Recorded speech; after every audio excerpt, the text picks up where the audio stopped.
Welcome to Safe on Deck. For episode 29, I sat down with Commander Jason Agostinelli in Pensacola, Florida.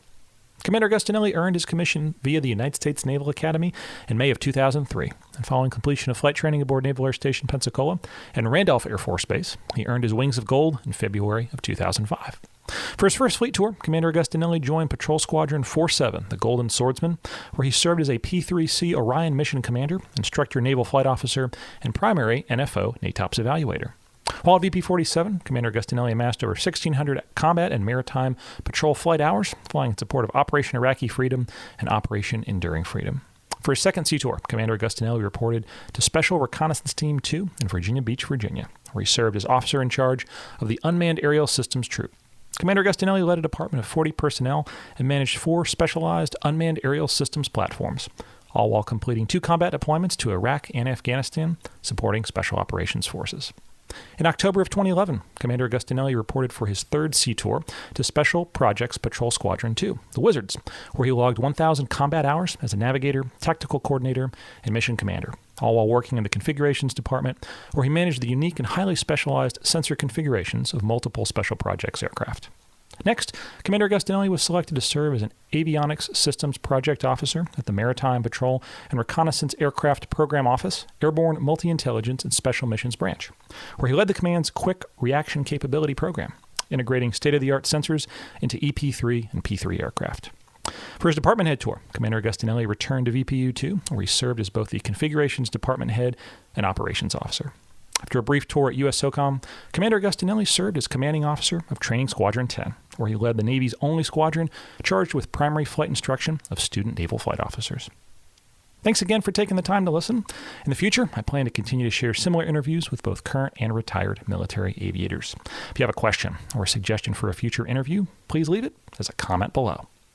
Safe on Deck, episode 29 with Commander Jason Agostinelli. Enjoy.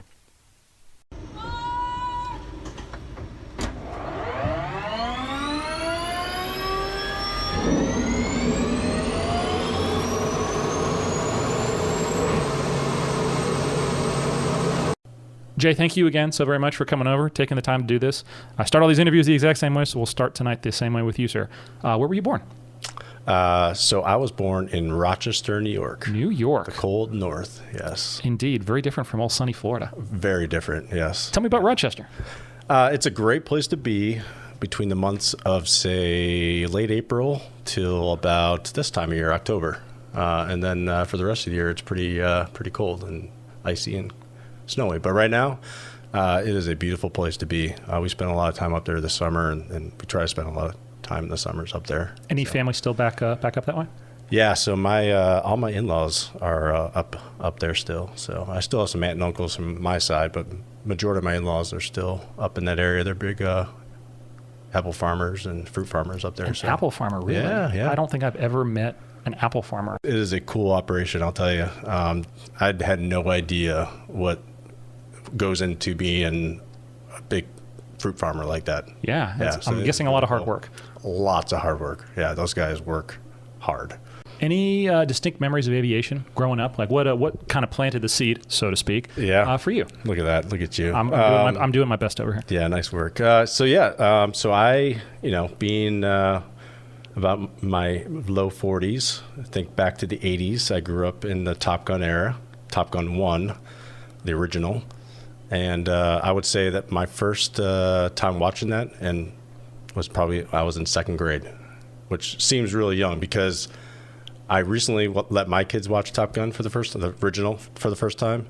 And I look back and I'm like, oh my goodness, there's a lot of language in this. Like I knew I was going to have to fast forward through like one scene, the Tom Cruise, Kelly McGinnis little steamy scene. But I just didn't remember all the language. But I used to watch Top Gun in the summers. Like I used to watch it like 2 or 3 times a week to the point where when I would go back to school, and I remember this was second grade specifically because I remember that my buddy Russ, I don't remember his last name, but him and I would swing in the swing sets, pretend that we were dogfighting, just back and forth for the entire recess. Recess, yes, yeah, entire recess. We'd be swinging like we were dogfighting in Top Gun, and we had Top Gun themed birthday parties and stuff like that. So I would say that I'm Top Gun generation through and through. So that got me interested in aviation.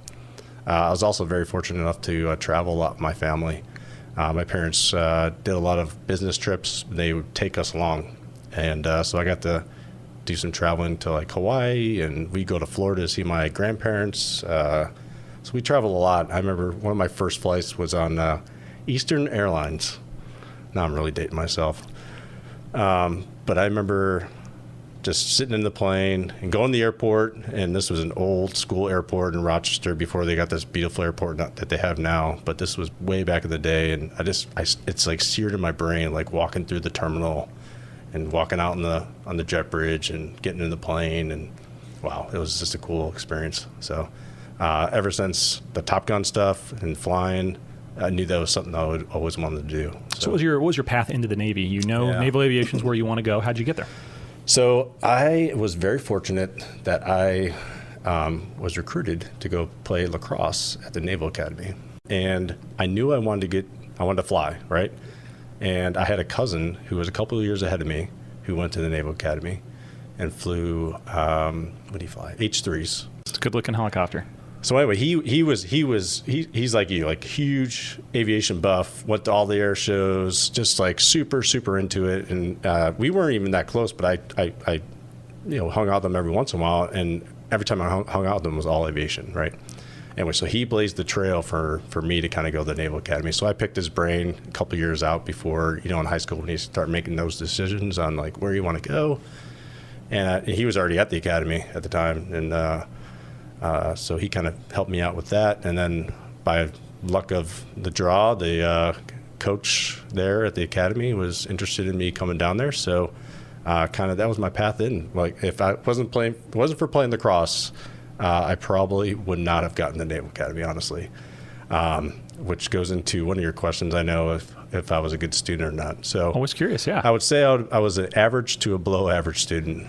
So and that kind of continues on through the rest of my career in life. But anyway, to the point where I had to go to the prep school for a year. So I went to the Naval Academy Preparatory School in Newport. Yeah, I'm a NAPster. Yeah. I was an OCS guy, so NAPS was right across the way in Newport. Yes. Yeah. Yeah, we saw those guys in the chow hall. Yep. Was it a good experience? Did you enjoy NAPS? It was obviously my first taste in the military, and it is very much like boot camp type military stuff. I remember we had this gunnery sergeant. This guy, he couldn't have weighed 140 pounds soaking wet. And he was probably about 5 foot, I don't know, whatever. Just not a big guy. But he was the scariest human being that I still to this day that I remember. I mean, this guy was intimidating. Some of the stuff that came out of his mouth, which I won't say in here because I want to keep this PG as much as possible. But holy cow, that guy was intimidating and intense. I do remember one story. My roommate and I were... at NAPS, you're at NAPS because you weren't a good student, right, in high school. You were there to learn how to be a good student. That's the whole point of NAPS.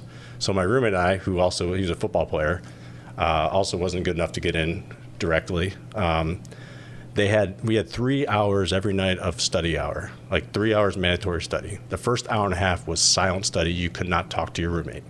Silent. The second hour and a half was you could talk and do group study, right? The gunny would patrol the halls for the first hour and a half. And I remember one time, my roommate, and we would sit back to back because of the way the rooms are set up. And we were kind of talking, over our shoulder, real quiet, and like just maybe asking a question about who knows what. Probably not, but just make it sound like we were being studious, but probably not. Anyways, and the gunny walked by our room. He was silent. We didn't hear him.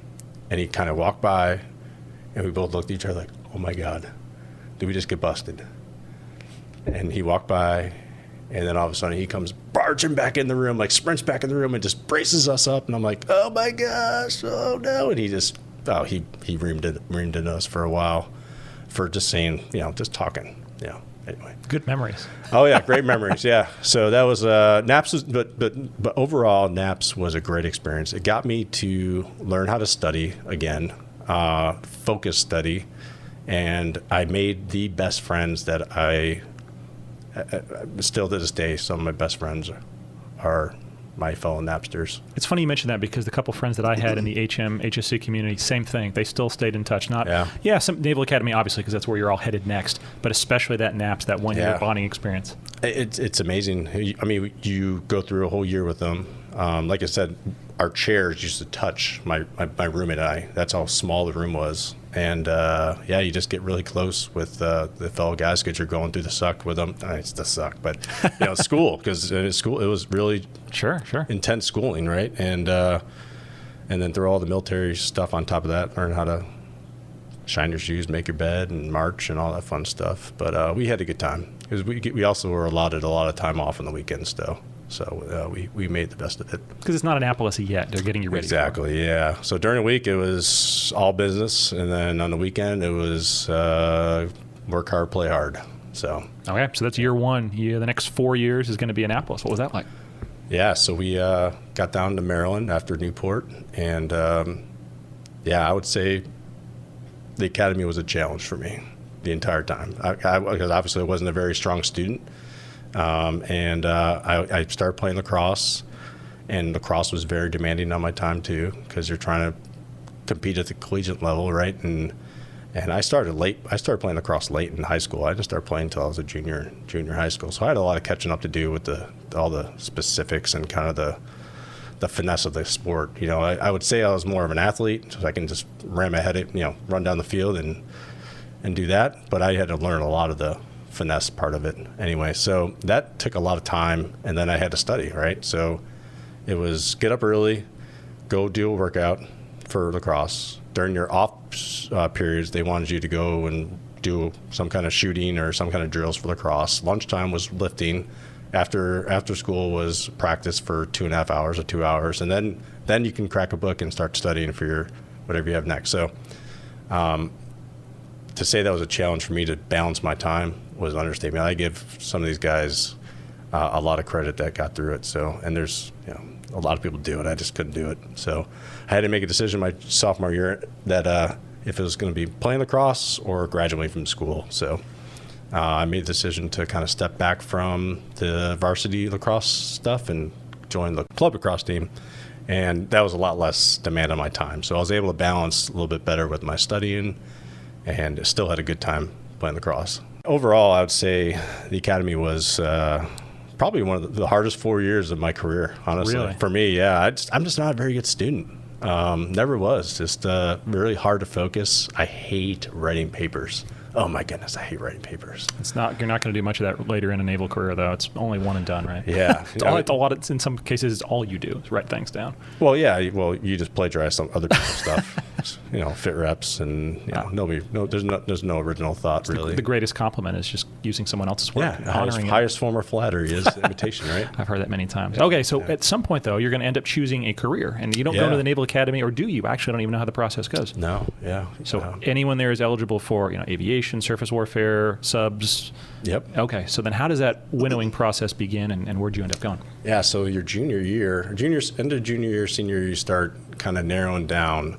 Now, if you want to be a SEAL or you want one of these specialty kind of things, you got to, from day one, freshman year, you got to dedicate yourself to that, because there's very few spots for guys to get selected and to go to BUDS, right? So, but for aviation, surface, Marines, and that stuff, towards the end of your junior year, senior year, you're starting to focus your summer training on the path you want to go. You can do aviation cruises or Marine, leatherneck, that kind of stuff. So, but senior year, I believe, is when we selected, early in senior year, or maybe halfway through senior year. Man, it's a long time ago. You put your preferences in. You fill out a form. You put your preferences in, and I wanted aviation. I wanted to be a pilot, right? So number 1, Navy pilot. Number 2, Marine pilot. Number 3, Navy NFO. Number 4, Marine NFO. Number 5, SWO had to be on the list, I think. So you had to put SWO on the list someplace. We are in the Navy, I guess, right? So anyway, and then you go to basically like boards. They have like an aviation board, and you sit down with a bunch of aviators that are at the academy as staff, and they kind of interview and like, why do you want to be a pilot? Why do you want to do Marine? Why do you want to be a SWO? I don't think they had SWO interviews. Maybe they did or not. I can't remember. It's the default. You end up there one way or the other. Sorry, SWOs, if you're listening. Why are you listening to this podcast? That's a good point, Yeah, no, just kidding. Yeah, so you interview with a bunch of staff aviators. They ask you a bunch of questions. Why aviation? Why do you want to be an aviator? And then it comes down to your academic performance and then your physical, like if you're qualified or not. So your senior year at school, you go through a medical screening, and they basically, it's almost like an AMI, right? And they go through everything, and they, at the end of that, they tell you what you're qualified for. Like some guys are too tall to be on submarines, you know, some guys are too short to be in whatever. Or for me, I had an eye condition that I didn't even know I had that came out of that screening. And I actually got disqualified from all of aviation initially because I had some thing in my eye. And it was related to the depth of field or field of vision or field of view, right? And I was like, what? That's all I wanted to do was be in aviation. So I applied for a waiver, right? Apply for the waiver, and that takes a process. So you had to go do all these workups and more specialists and stuff to, take hundreds of pictures of your eyes and do all this stuff. And then they came back and said, okay, well, we'll let you be an NFO, but we won't let you be a pilot. You can't be a pilot. And I'm like, interesting. I'm like, well, my grades aren't very good. And at this time, pilot was very selective because right around my time, they were letting guys get the PRK surgery.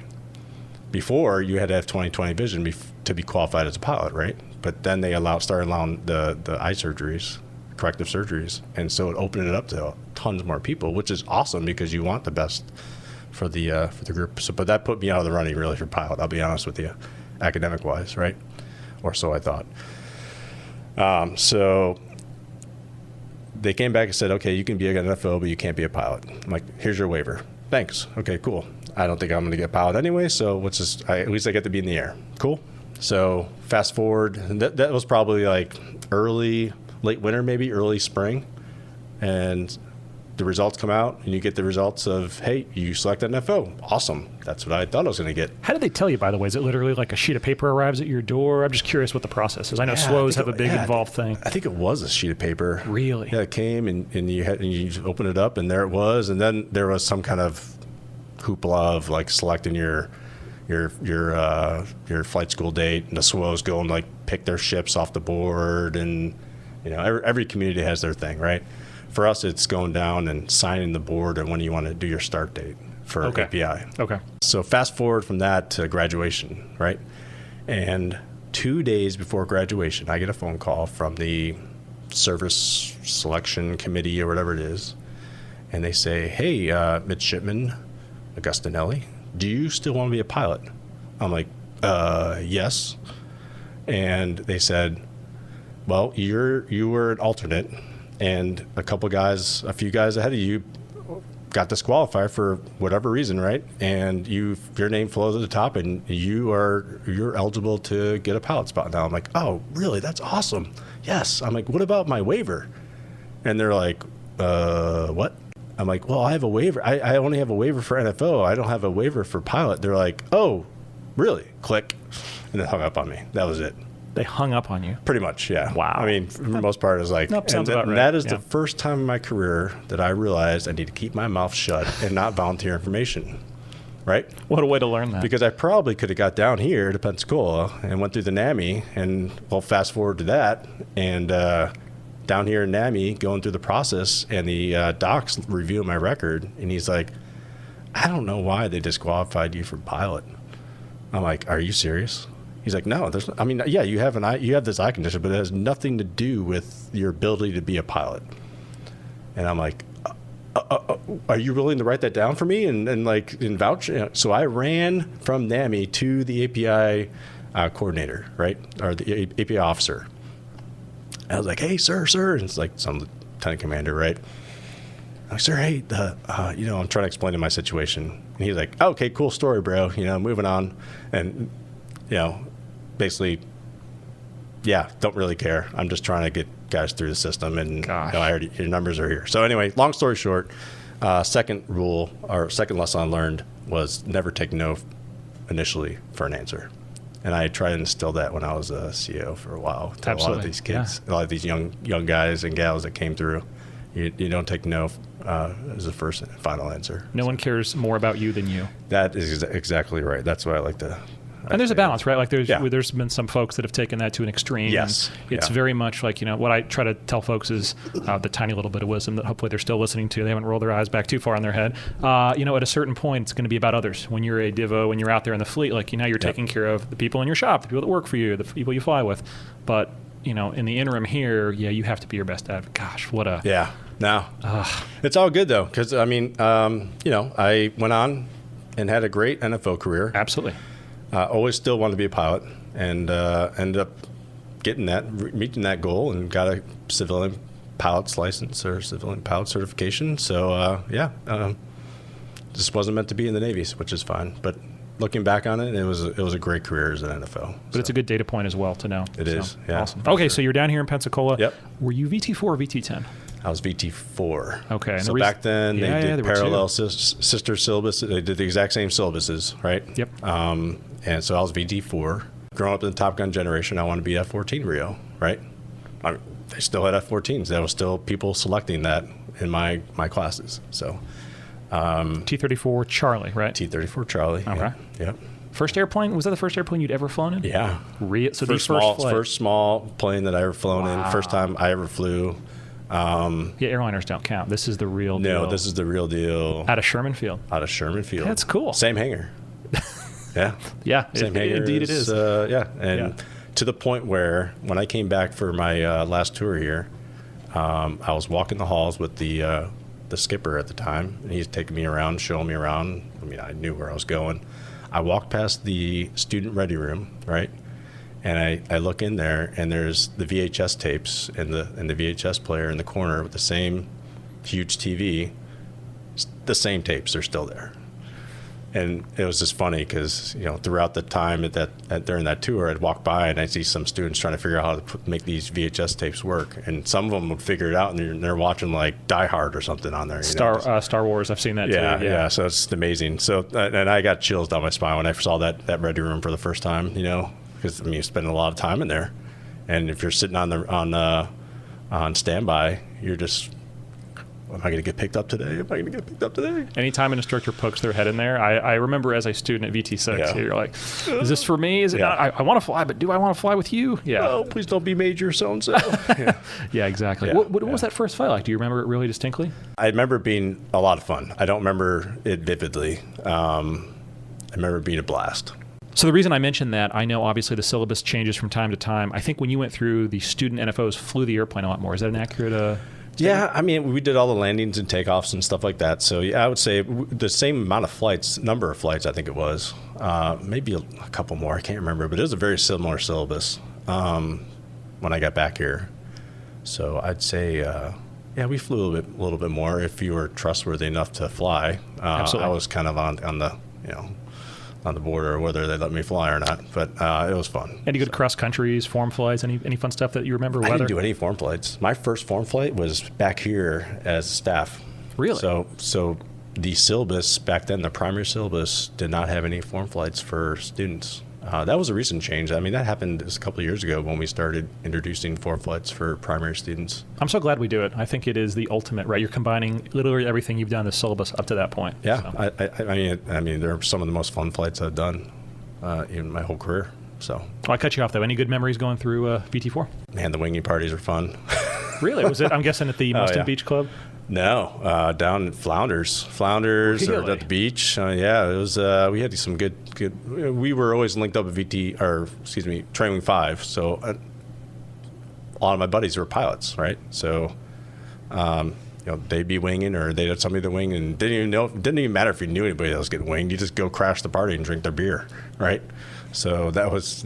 I hate to say that my fondest memory in Pensacola was going to winging parties, but and learn how to fly the T-34 too, I guess. So caveat. Indeed. Well, what does selection look like going through that syllabus? Where could you go? What are the different fleet platforms, and then where did you end up going? So it's kind of similar how it is today. With you go through primary, and then you select either big wing or strike fight, right, or fighter stuff. So for us, it was you went through primary 1, and then you kind of branched off from there. For big wing, got branched off. So I wanted to be an F-14 Rio, right? I had good grades coming through primary. I wasn't the number 1 guy in my class. And I used to tell this story all the time at check-in with the new students. The number 1 guy in my class wanted F-14s, and there was only 1 spot that week. So he got F-14s. So hindsight, I'm glad I didn't get F-14s because they shut down the pipeline after that in like very short order after we went through. So all those guys had to go maybe get to the fleet and go to the F-14 FRS, or maybe not. So, and I selected big wing P-3s, and from there we branched off and we actually went to San Antonio, Texas, and trained with the Air Force. Really? Yeah. Yep. And this is I think of it as a C-40, it's a 737, right? T-43? T-43. Okay. Yep. So can you tell a little about that? Because I've read about it online, but I don't know anything more. Yeah. Talk about so for the Navy guys going there, it was kind of I wouldn't say joke. The first part of that training, so all the Navy guys went through a primary syllabus, flying T-34, going through procedures and stuff like that. When we go to San Antonio, we are starting up with an Air Force class of kids who that's day 1 of their API. All right. So they're starting at day 1. We're starting at day whatever. 180 probably. Yeah, exactly. Right. So we're starting at day 6 months, 180. So I'm not saying we were the best and brightest kids, but we had a little bit of a step up compared to the Air Force guys. So the first half of that whole syllabus was us repeating stuff that we already did in Pensacola and trying to help the Air Force guys through, right? And it's no fault of them. It's just they are starting 6 months later than us. So we had a lot of time on our hands to enjoy San Antonio. The Navy guys did, right? I was in San Antonio 2004, about just under a year it took to get through the syllabus. So from June 2004 till February 2005, yeah. Okay. And we ended up getting winged out of San Antonio. You winged there? Winged in San Antonio. Wow, okay. Yeah, with the Air Force guys. So interesting. Yeah. So you already know you're going P3s. No, I'm going P3s. Got that training done. Where'd you go for your FRS, your training squadron? Yeah, so while you're in San Antonio, you actually select whether you're going to go EP3 or P3. Another off ramps, right? Some more forks on the road. And I wanted to go EP3s because they had a squadron in Rhoda. There was an EP3 squadron there. Yes. Oh, even better. Yeah. Okay. So my buddy in class ahead of me, two of my buddies in class ahead of me got Rhoda EP3s. I was like, how? I want to go to Rhoda. Rhoda sounds like an awesome time. They were doing some really awesome debts, and then when you're home based in Rhoda, Spain, I'm like, can't complain, right? No Rhoda quotas in my class, so I'm like, oh well, I'll go P3s, right? Okay, so then we go to FRS and VP30 in Jacksonville. All roads lead to Jax in the Maritime Patrol and Reconnaissance community. And then you go through the syllabus as a P3 guy, a Cat 1 syllabus, and sometime during that syllabus, you pick your squadron. You put your preference sheet in, what you want, and it was basically by base. At that time, there was 4 P3 bases. There was Jax, which was the mothership, right? Brunswick, Maine, and then Whidbey Island, and Kaneohe Bay, Hawaii. So my class, I'm trying to think what the breakdown was, but long story short, I wanted to go to Hawaii, right? There wasn't any spots for Hawaii in my class. I'm sensing a trend here. Yeah, there's a little bit of trend, but everything works out in the end, I promise you, okay? Right? So I wanted to go to Hawaii, but there wasn't any quotas. But there was a kid, or a classmate of mine, I guess, he was a class ahead of me. He selected Hawaii, and he did not want to go to Hawaii, to the point where he made it known that he did not want to go to Hawaii to the staff, right? So lo and behold, a spot opened up for Hawaii in my class, and I jumped on that. A lot of people didn't want to go to Hawaii because, it's far away, especially those are like young married couples and stuff. I was a single guy, so I was like, heck yeah, I'll go to Hawaii, right? Heard nothing but good stuff about the deployment rotations out of Hawaii and stuff like that. So I jumped on it, and man, it was one of the best things I ever did. So I'm guessing there's a lot of historic, obviously there's an important place in the world for the U.S. and World War II and onward, but there's a lot of heritage to Maritime Patrol in Hawaii specifically. Yeah, there is. I mean, they used to have PBYs all over there. The PBI ramps are still in K Bay and some of the other bases at Barbers and stuff like that, and you can still see the concrete ramps, and it's pretty cool. But yeah, there's been a lot of history of maritime patrol and reconnaissance in Hawaii. So they used to have a whole wing there, right? So Wing 2 How many airplanes? There was 3 conventional squadrons and 1 special project squadron. That's a lot of machines. So yeah, it was fun. And then we do RIMPAC every other year, and you just filled the entire ramp with P-3s from all U.S., Canada, the Aurora, all the different. The joint airplane, yes, a lot of countries fly. It was so cool. Like the Japanese would come, the Koreans would come, the Canadians, the New Zealand, the Australians. It was really cool. I have a really cool picture of all the P-3s lined up with all the air crews, with all the different countries. It was pretty cool. RIMPAC was interesting. A lot of hard work, I'm guessing. Yeah, working with the Allies. It's the biggest naval exercise in the world. It's a lot of moving pieces. So, yeah. So what very little I know, I'm going to butcher something you love, so I'll apologize just right off the start here. It's a big airplane. It's a loud airplane. 4 of those massive turboprops. You kill subs. The EP3 version, you're going to listen to signals intelligence. And then so many people only know about the folks on the front end of the airplane. Yeah. Can you kind of tell us what your role specifically as an NFO is in the P3, and then just the broader mission of the airplane? Yeah, so the broader mission of the airplane, so the plane was basically brought into service during the Cold War, right, to fight the Soviets and track Soviet submarines. As the Cold War kind of thawed, the mission, I wouldn't say the ASW mission went away, but it kind of went to the back burner. Especially as the War on Terror kind of kicked off in 2001. Our mission shifted from big blue water tracking submarines to a lot of overland intelligence, surveillance, and reconnaissance, ISR, right? So the way the plane was outfitted really led itself to being utilized overland. It had cameras, had some other sensors, a lot of radios, SATCOM, all that stuff. So the plane really got utilized a lot in overland scenarios from basically 2001 all the way till, just a few years ago. And then it's really come full circle because now, the P8 guys are opening bases back up in the cold North Atlantic, and tracking the Russians again. Everything old is new again. Yeah, you got it. Yeah. So the P3, the 4 fans of freedom, as we like to say it. They'll hear you from miles away before you even show up.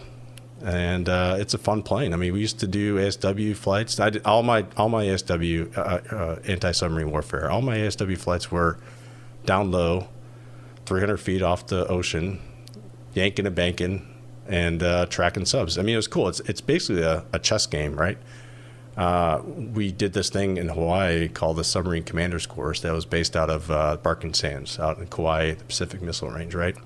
And for a submarine captain, part of his workups to get ready to be combat ready or deployable ready is that he had to go through the submarine commander's course, right? So this is a seasoned 05, 06 type guy fighting his submarine, and you got little J. Agostinelli, JG, senior JG, junior lieutenant, tactical coordinator, and that's what the NFOs do in the back of the P3 is you're basically the guy in the back that's managing all the different sensors and trying to put the plane in a position that you could track the submarine and ultimately attack it with a torpedo, right? Now, have we ever attacked a sub with a torpedo from a P3? No. Can we track subs? Yeah, we track them pretty good. Although the best ASW platform is another submarine, honestly.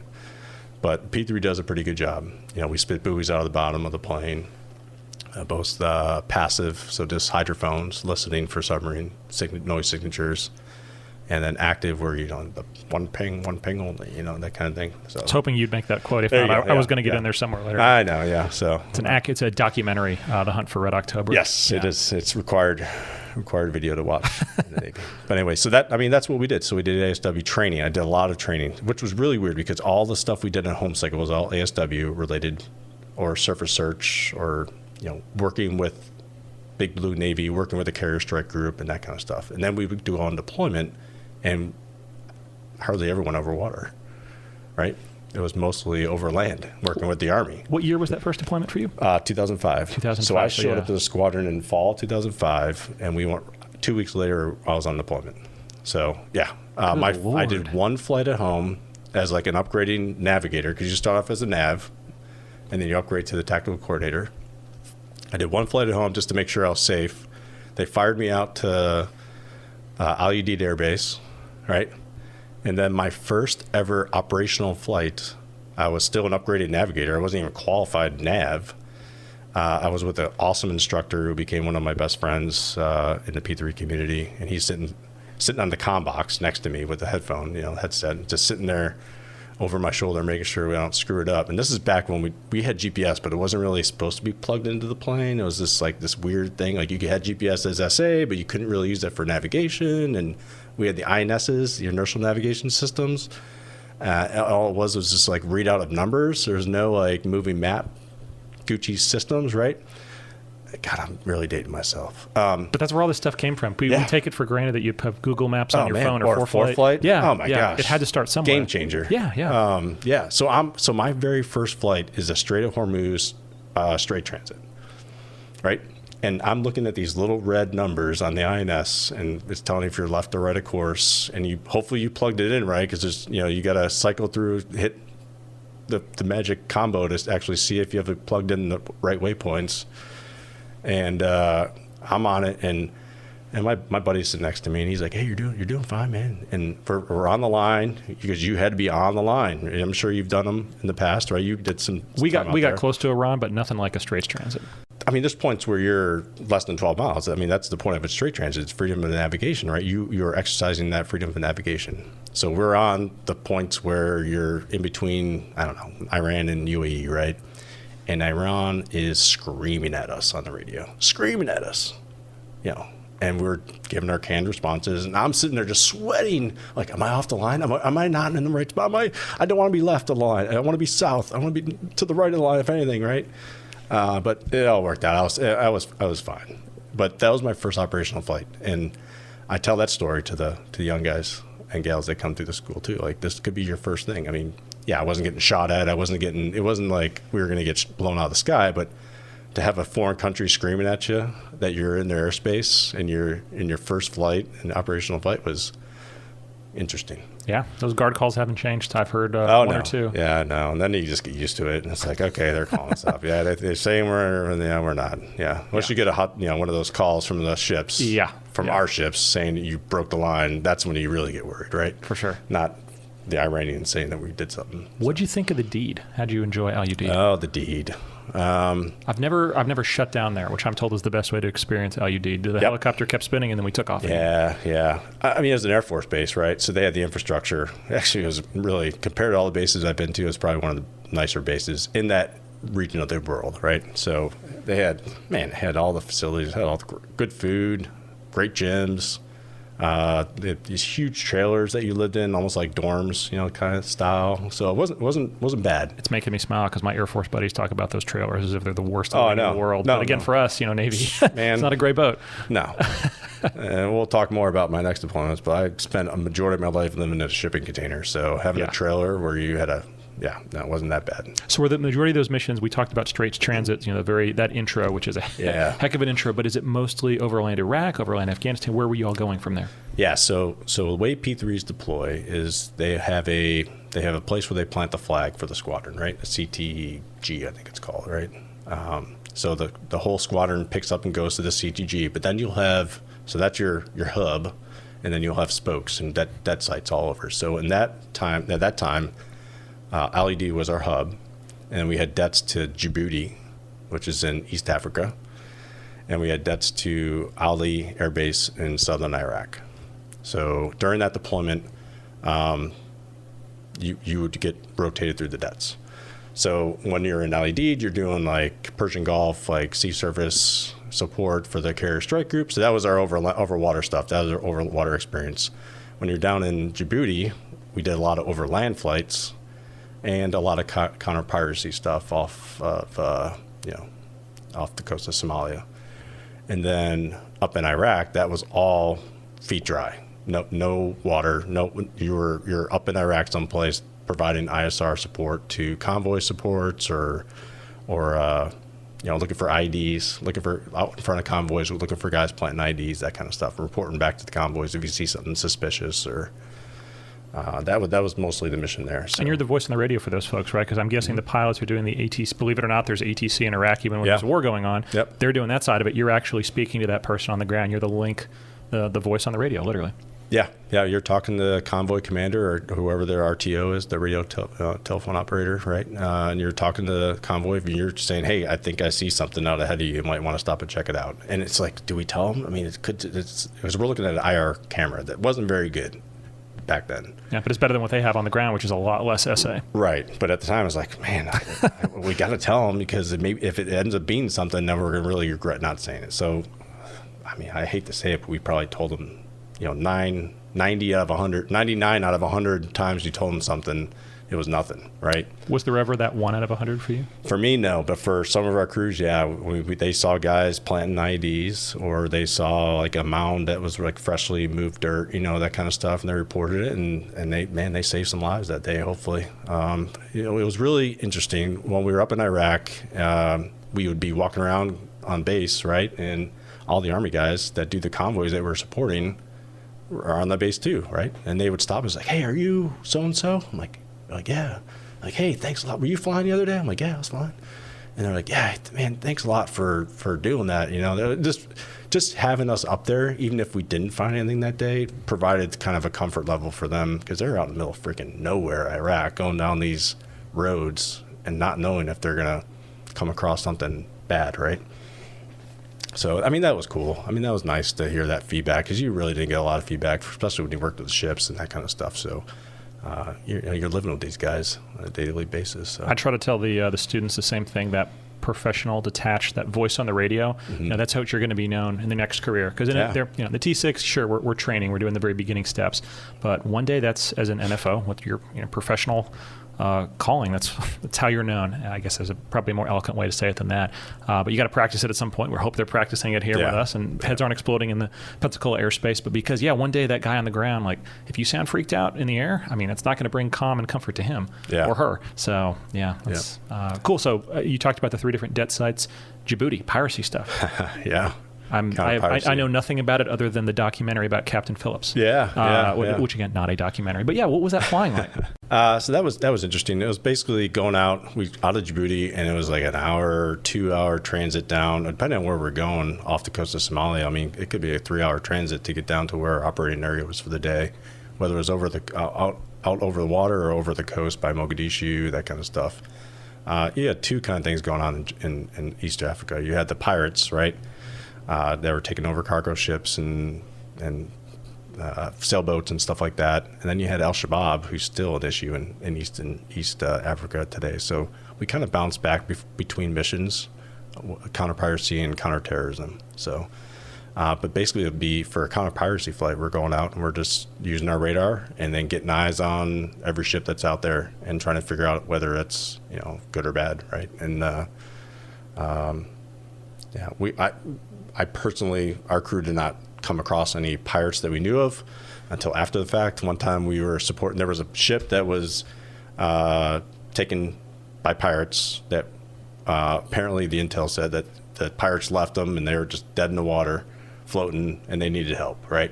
So we, this is kind of funny. So the 3P and I was still nav at the time, and they're like, "Hey, we need to drop some supplies to these guys, like water and MREs." So they're floating in the middle of the ocean, and there's days before we can get somebody to help them out. You guys can get out there and drop some stuff, drop a life raft, drop your whatever. I'm like, okay, cool, yeah, sounds good. I'm junior lieutenant JG, right? It's like, what can we do? Like, we never dropped any of the stuff out of the plane, so oh my God, this is so stupid. There was a pool in Djibouti, right? And it was not a very nice pool. It was like a septic tank but it was a pool. And they had boxes of MREs everywhere on base. Because back then it was like tents. You lived in tents and you had big cases of water and MREs, and that's what they had, right? So we grabbed a box of MREs and we went to the pool. I still remember the 3P, a good friend of mine, was a big dude. His call sign was BDA, the big dumb animal, right? So BDA took this box of MREs and he put it up above his head as high as he could, because we were like, well, do we know if this box will survive the impact after we toss it out of the plane? I'm like, well, let's go test it out in the water at the pool.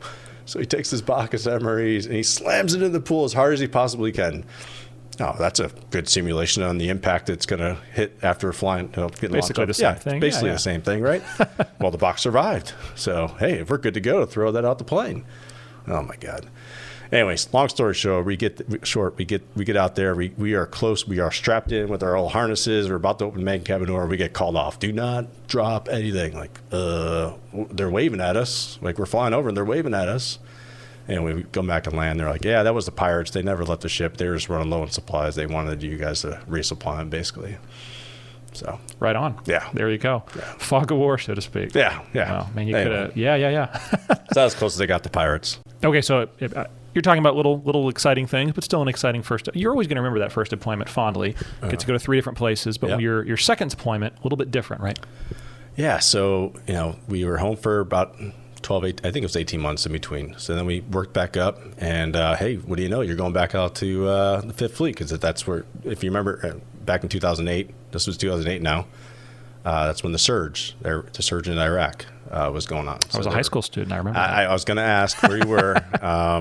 Sorry, I had to get that one in. No, it's fine. It's fine. But I do remember it. It was a big thing. Yeah. That was the emphasis was we've made these gains. Maybe we've lost a little. Yep. We're going to commit a lot of forces and a lot of material to really cement it. Yeah. So we were part of that surge, and up until about, was it 3 months before the deployment, we were going to Japan for a deployment.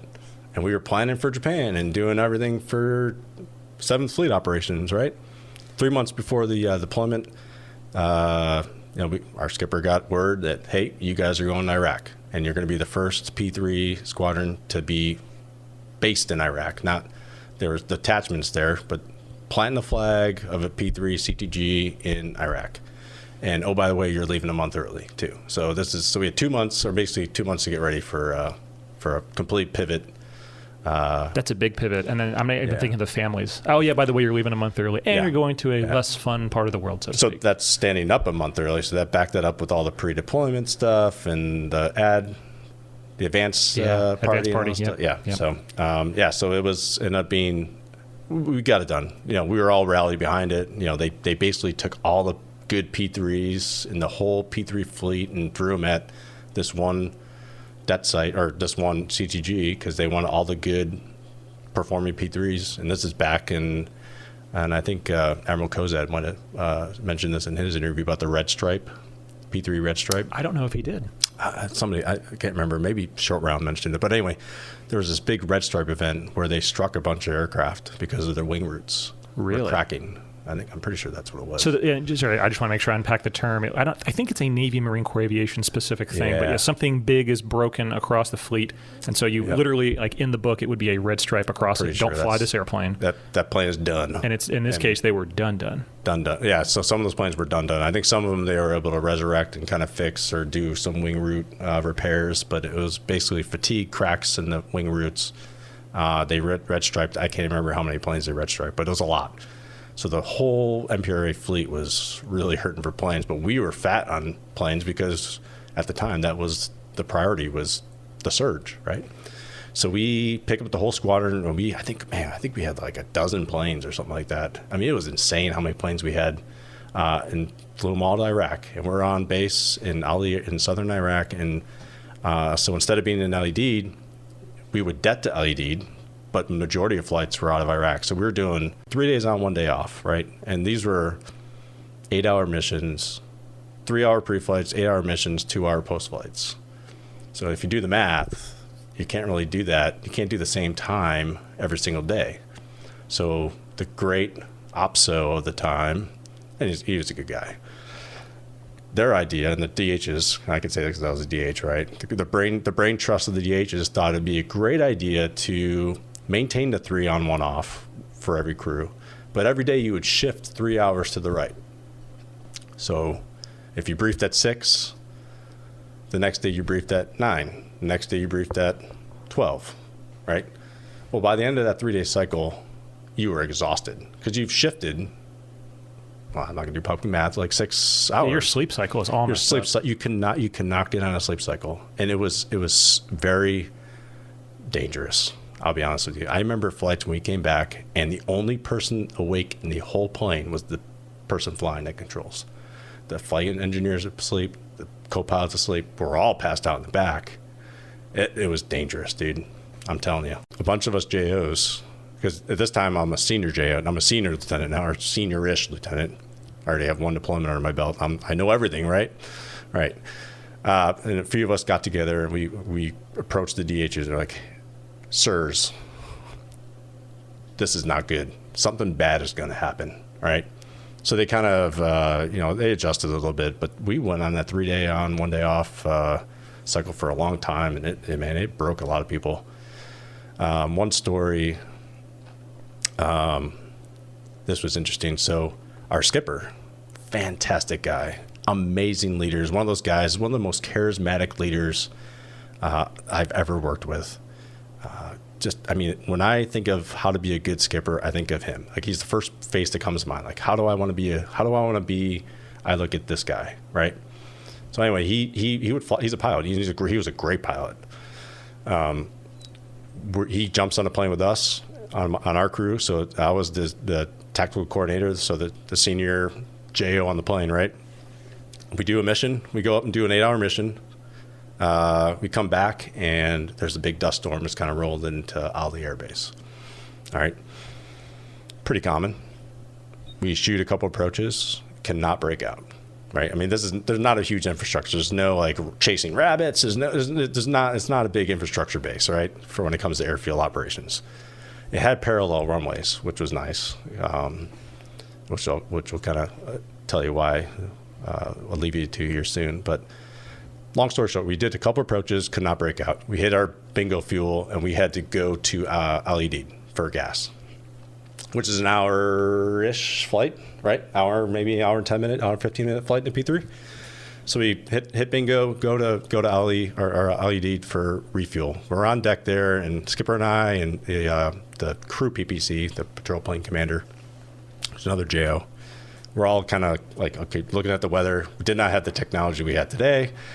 We're going through like, I don't even remember what we're dash twos or whatever it was, just trying to figure out like what's the weather doing up in Iraq, which it's hard to find no matter what you have, even today, right? So we decided we're going to wait out the dusk storm and try to get back up there.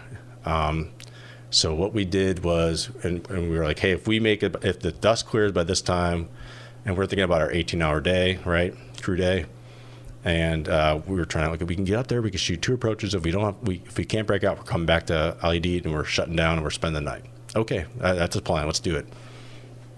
There was a little bit of, get homeitis. This isn't really get homeitis.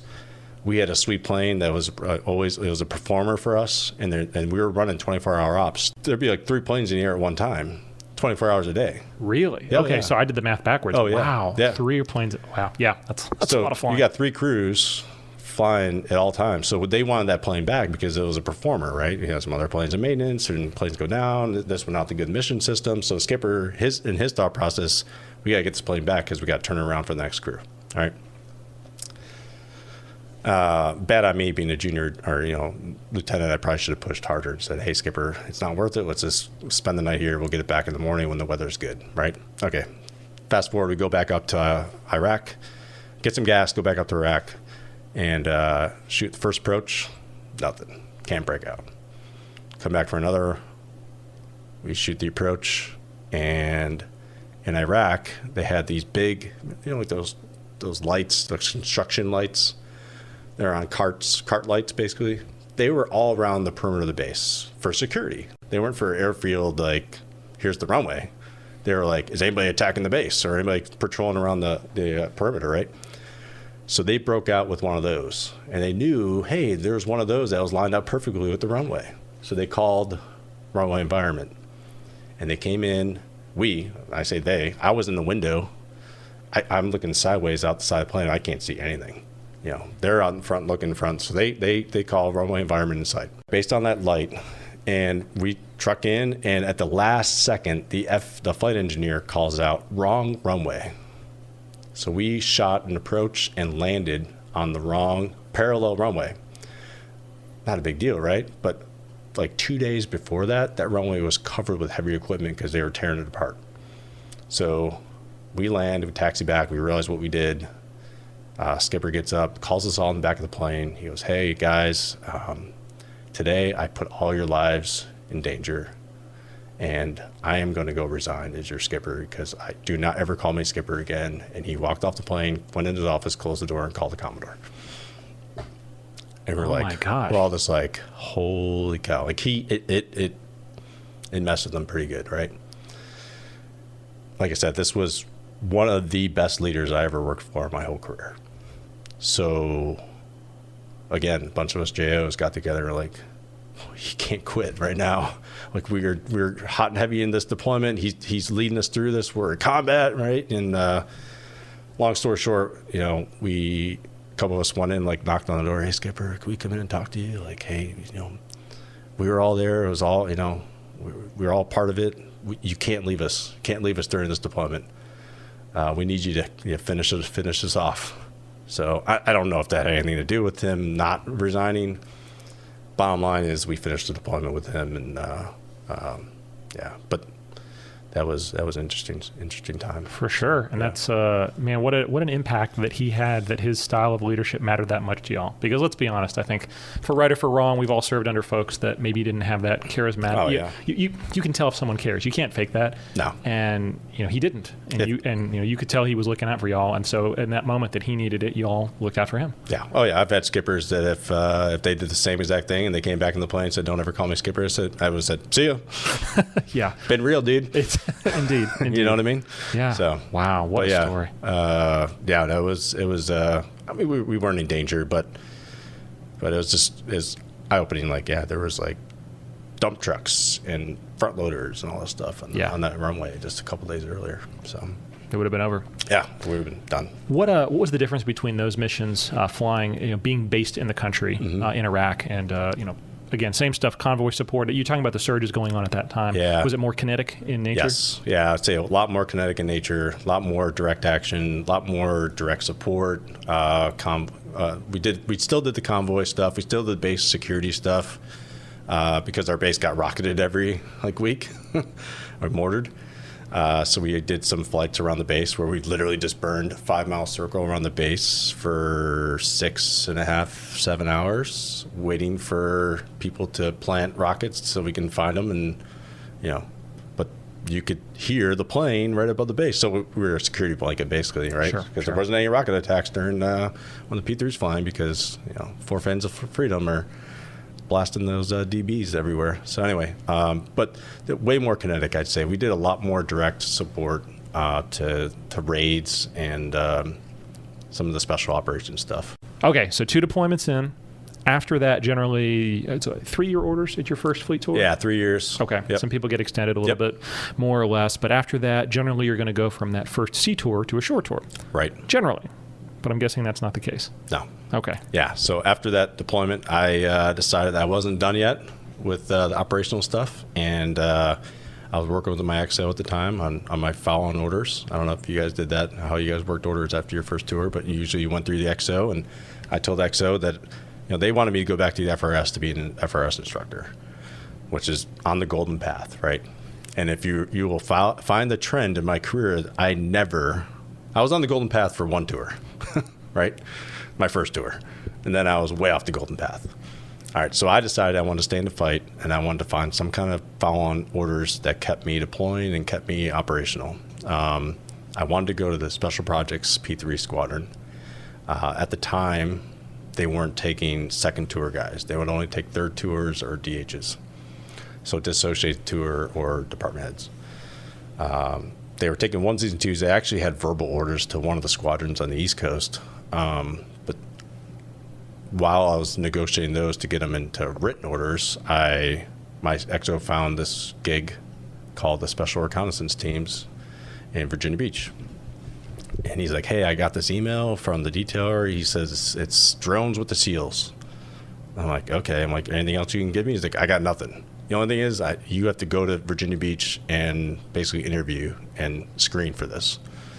I'm like, "Okay, this sounds cool. This sounds like what I want to do. I want to stay operational and, man, go work with the SEALs. Cool. Yeah." So I go out there and do the screening process, and somehow I passed the screening process. And my job there was to stand up a Unmanned Aerial Systems Troop in the Special Reconnaissance Team. So man, talk about some great guys to work with. I mean, so our troop was about 30 to 40 strong. I was the only officer for a long time in that squadron, in that troop. The troop was part of the command. The command was overall, think of troop like a crew, you know. So anyway, so we were the unmanned troop. I was the officer in charge of the troop, but we had a bunch of senior enlisted guys and just a bunch of awesome, you name the rate, A-rate, AZs, ATs, AMs, AEs, AMEs, AWs. We had it all. And it was our job to stand up this capability within the Special Reconnaissance Team to deploy medium-range UAS in support of the conventional SEAL teams. All right, so I ended up doing 2 deployments with them. And, man, some of the best training I've ever had in my career was with those guys. Those guys train hard. Funny story, I remember, and we would PT. I mean, obviously they're SEALs, they PT, like that's what they do, right? And I remember we would PT every single day, and it was awesome because it was the best shape I ever been in my life was during that time, during that tour. And I remember I was in the pool one day and we were swimming, and I was an okay swimmer. I wasn't a SEAL, but I wasn't a rock either, you know. I can swim, and I'm swimming. I'm like, I think I'm doing decent. I remember this crusty SEAL Master Chief. He was a nice guy. Not a guy I want to mess with, right? He's like, hey, sir, tell me something. Why is it that all the aviators we get in this command are a bunch of fat asses? And I apologize for my profanity, but I feel like I had to tell it how it is. It sells the moment. It was a quote. Okay? Indeed. That was a quote. And I look at him like, I didn't think I was very fat. Maybe I was a little squishy. I was 175 pounds, 180 pounds. Like, I'm not fat, but I wasn't obviously him. And I said, well, Master Chief, I'm not really sure. Just a lot of burritos in the back of the P-3, I guess. Right? So I made it my mission to try to get in shape to I don't know, just make up for that. When those are the people you're surrounded by, it makes sense. Yeah. Oh, yeah. It made it easy. I mean, that was our culture. That was the culture. Like, you PT'd from X amount, in the morning. If you changed out your PT gear, maybe you did, maybe you didn't. Everybody showered at the command. You had the infrastructure in place. And the training was amazing. The workouts were just fantastic. The human performance program that those guys go through is just top notch. Like I said, best shape I've ever been in my life. So obviously in that job, you don't wear a trident, right? Like, you're not a Navy SEAL. No. The term I've heard is an enabler. Yes. Right? Yep. But that being said, you're there because you're performing at a high standard. You're not one of them, nope, but they need you to. And yep. Yeah, no stolen valor here. It's not the Stolen Valor podcast. No. But truly, they, and I say this, I can count the number of Navy SEALs I know on one hand, and I wouldn't even need all the fingers. But that being said, the one thing that I've always appreciated is their respect for, they are incredibly good at what they do, but they also know people that are incredibly good at what they do to support them. What's that relationship like? Because you're not going to be one of them, but they need you to do what they do. You got to earn their trust. Like you said, you'll never be one of them. The only way you can be one of them is to go with the buds, right, and earn it, right? But they need combat support and combat service support personnel. Combat support meaning guys that are directly tied with them that go kicking doors with them, right? Think JTACs, combat support, right? Maybe not a SEAL. Air controller. Maybe not a SEAL with a trident, but air controller that is attached to them. That's combat support. Combat service support would be like your admin guy or intel guy or your aviation guys that are not kicking indoors, right? And we're staying back in garrison and are doing stuff like that. You got to earn their trust. If you burn that bridge, you're done forever. And one of the biggest things they judged you on was your physical fitness. Are you going to be a liability, right? If you're a liability, you're done. You're not going to get anywhere with them. So going into that, I did 2 deployments. First deployment, and I'll get kind of back to that story in a second if it's okay. My first deployment, I got they needed an augmentee to go work in a JOC, a Joint Operations Center in Iraq. That was up in Balad, Iraq. That was like a 2.5, 3 month tour at a task force that was doing counterterrorism stuff. I was the chief of operations at that task force for a few months, which I'm a P-3 guy. I'm like, oh, what am I doing here, right? But you just learn the job and get through it. So common jock roach is what they call it, the jock, So I was a jock roach. So that was a good experience. I got to learn the big overall picture and how a lot of this counterterrorism stuff works. So that was really a good learning experience. Came home from that deployment. Was home for, I don't remember how long I was home for, but we spooled up to go deploy with a SEAL team, a conventional SEAL team in Afghanistan. Long story short, programmatics, whatever, our Scan Eagle stuff was delayed. So we couldn't deploy with that SEAL team when they deployed, when they left. The plan was for us to join them once we got all of our equipment. We'd send it downrange and we'd stand it up and provide this awesome capability that they're just going to love, right? So if you see where I'm going with this, that SEAL team, this was 2010-ish, 2009, 2010, maybe 2010, 2011. Anyway, long story short, that team it was a rough deployment for them. They had a helicopter crash. They lost a bunch of guys. They were at the tail end of their deployment, and here comes these fresh, bright-eyed, bushy-tailed aviators with all their crap, Connex boxes after Connex boxes of crap, shows up in the middle of Afghanistan, like nowhere. This is not a Kandahar. This is like middle of nowhere, Afghanistan. And here we are. We're here to save the day, right? No, they want nothing to do with us. Rightfully so, okay?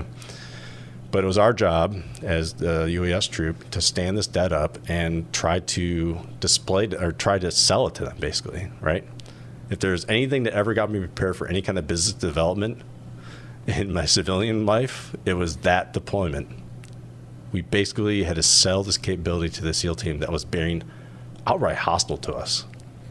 Rightfully so. I get it. They had a rough deployment. They were ready to get out there and rip out of there. We were on our own to set this site up.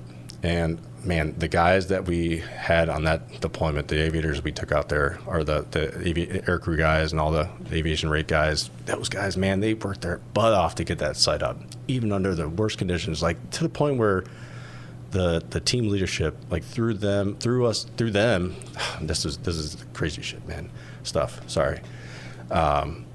He put them in like this shed, and he put me in a regular Connex box. And I'm like, it's like, no, you got to stay up here. You're in this room. Your guys are down there. Like, whoa. And like this is not going to work, right? And they just, every day they woke up and they just kept pushing. And we tried to stay motivated. And then the SEAL team commander said, hey, I need a guy to go up to Tarankot, which is another base that's hours away, helicopter ride away. We need a guy that's going to work in the jock up there. You're a guy.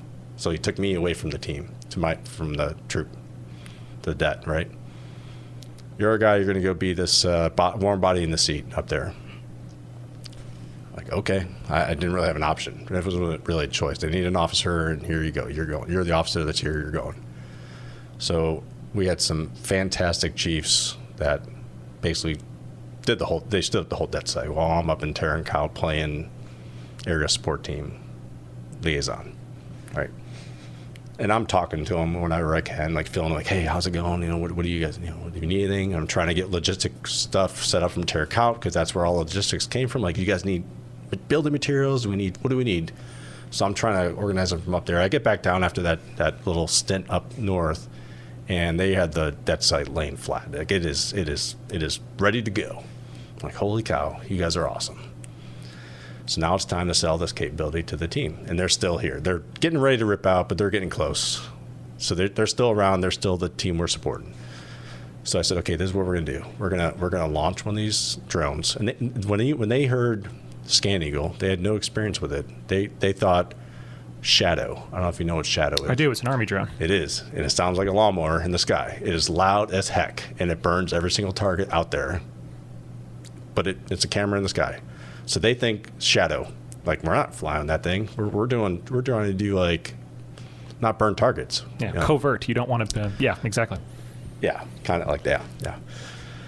So anyways, so I was like, this is what we're gonna do. We're gonna launch one of these Scan Eagles in the air, and I want it to orbit right above us, over the base. Work out the airspace. Let's get that going, and I want it right above us, looking at the camp right here where we're at, and then we'll bring the guys down. So we bring them down, we do the dog and pony show, show them our cool tent and our cool operations center and our cool launch and recovery site and our ground control center, GCS, where we're actually flying the plane. So we walk them in there, and there's 2 guys sitting at the console, and they're flying the Scan Eagle. And I'm doing the dog. I'm like, hey, so this is where we fly the drone, and this is where it's at. We actually have one in the air right now. And I'm like, does that look familiar? And you're looking at the map. It's a moving map. You can see the drone flying around. And it's like, oh, hey, that's right here. Isn't that right here? I'm like, yeah. And they're like, whoa. They run out of the GCS, and they look up in the sky, try to find it. Like, where is it? It's got to be here. They couldn't hear it. And that's when it clicked for them, that this thing was a capability that they could use that wouldn't burn their targets, that could bring something. I'm not saying it was the linchpin. It wasn't the thing that was going to win the war, okay? But it was something that it was a tool they could put in their toolkit to use if they needed it. And they started using it, and they started using it a lot. And I credit those guys, all those chiefs and those ATs and those guys that were just worked their butt off to get that site up and running, and then continue to work it and continue to fight for our mission, our piece of that mission. But truly, by the same token, I mean, you got to take some of that. I know you're being humble, but truly, don't tell me, show me. If you had blown that and just hey, look at all these cool things in the tent. Yeah. And still, it doesn't matter how capable it is. It honestly wouldn't have mattered how much hard work had gone into it on the front end. Nope. You have to be that ambassador of it, and you were in the moment. So that's awesome. Yeah, it's probably a good feeling. It was a good feeling to finally get buy-in from them, for sure.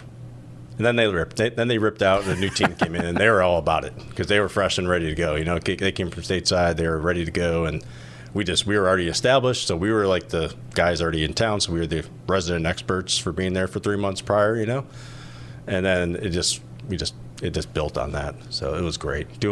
So that whole deployment was all conventional SEAL team support, doing village stability operations. So this was a time in, like I said, 2010, 2011 timeframe when we were trying to win the hearts and minds and build up the local infrastructures of these little villages in Afghanistan, right? So we were building up local police forces, Afghan local police and all that stuff, and it was the SEALs that were doing the training and support and kind of doing some other operations on the side, and they used our Scan Eagles and other stuff and other sensors to try to provide stability in those little villages. Okay, so you mentioned Afghanistan, you mentioned the year 2011. Yep. I know where Admiral Kozad was in May of 2011 because he told us that story on a prior episode. Yeah. Where were you? Yeah, I was in country. I was in Afghanistan. I was a college student, by the way. I watched it. I remember the White. Yeah. I remember there was like a shot of the White House goes live, and of course, Barack Obama walks down. We killed Bin Laden Lane. Yep. Tell the rest of the world about what happened. But I do remember. I remember that even again in the U.S., it was an important feeling, and I was kind of curious what it was like on that side of the world. Oh my gosh, yeah. I remember waking up or middle of the night or whatever it was. We were not part of that. Okay, disclaimer, we were doing a completely different mission. Of course. And nobody in our whole team was read in on anything that was going on there. We woke up the next day and was like, hey, the president's going to make an announcement. And like, okay. So we turn on the TV and we watch it live like everybody else does. Like, holy crap, that just happened. Like, not too far from, it was a few hundred miles away. Closer than I was. We're sitting here right here, right? So, like, wow, it was really cool to be in country during that time. Was it a feeling of closure? Because I know I'm trying to bookend. Where were you on 9/11? I was a sophomore at the Naval Academy. Yeah, 2001, sophomore. And this is 10-ish years later, right? Yeah. Is it a feeling of closure? Is it a feeling of... Yeah. I mean, it was like, finally got him. I don't think it was feeling closure because we knew there was still a lot of work to do, a lot of bad guys out there. So, I mean, he was in hiding for years, and how much command and control was he actually doing when he was, hiding out in Pakistan? Maybe he was. I don't know. I'm not read into any of that stuff. Sure. But we know that there's a lot of bad guys still shooting at us and still planting IEDs. So, yep. Yeah, I think it was a great feeling to put closure to that guy, but there was a lot more work to be done. Of course. It's never just about one person. No. Okay, so wrapping up the time in Afghanistan.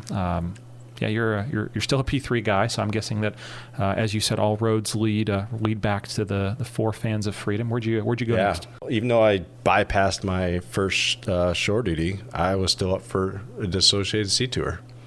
So, and I would tell the young ensigns this: when you're afforded sea duty or shore duty, take it, because after 8 straight years of sea duty and deploying, for those 8 straight years, or 8 years, I was tired. But anyway, I was up for sea duty, so I wanted to make the best of it. This war and terrorism was still kicking pretty good, right? And I rushed Special Projects P-3 Squadron in Hawaii, and ended up doing basically the rest of my career attached to those guys. So, how common is that? Is it a world that once you're in, you can live there, or do folks usually kind of enter it and then leave? Yeah, a lot of people just come in for one tour and leave, especially the officer side. A lot of the enlisted guys, especially the air crew, they can kind of camp out for a long time. Just the way the enlisted, you can do 5-year tours, right? So, but for us at that time, it was like 2-year tours, and come to your dissociated and go back to the fleet or go do whatever. But yeah, so I got involved with that, with a lot of my kind of past history with Special Reconnaissance Team. It's another, I wouldn't say screening process, because they technically couldn't screen people, but it was a selection kind of you filled out some paperwork, talked about your past and your experiences. You fired off to the command, and then they pass it around to the war room and say, anybody know this guy? And if you're kind of a not cool guy, somebody might say, no, we don't want this guy. And then there was a luxury with the detailers at the time. I'm not saying it was always this way, but the XO could say, hey, we want this guy, or we want to pass in this guy. So it was very unofficial. It was not an official screening process like you would think for some other special mission place. Anyway, so long story short, I got in there. So that's, if you're counting, that's the 3rd sea duty in a row. And that was some pretty high up-tempo stuff. So that's basically 2 months on, 2 months off deployment cycles.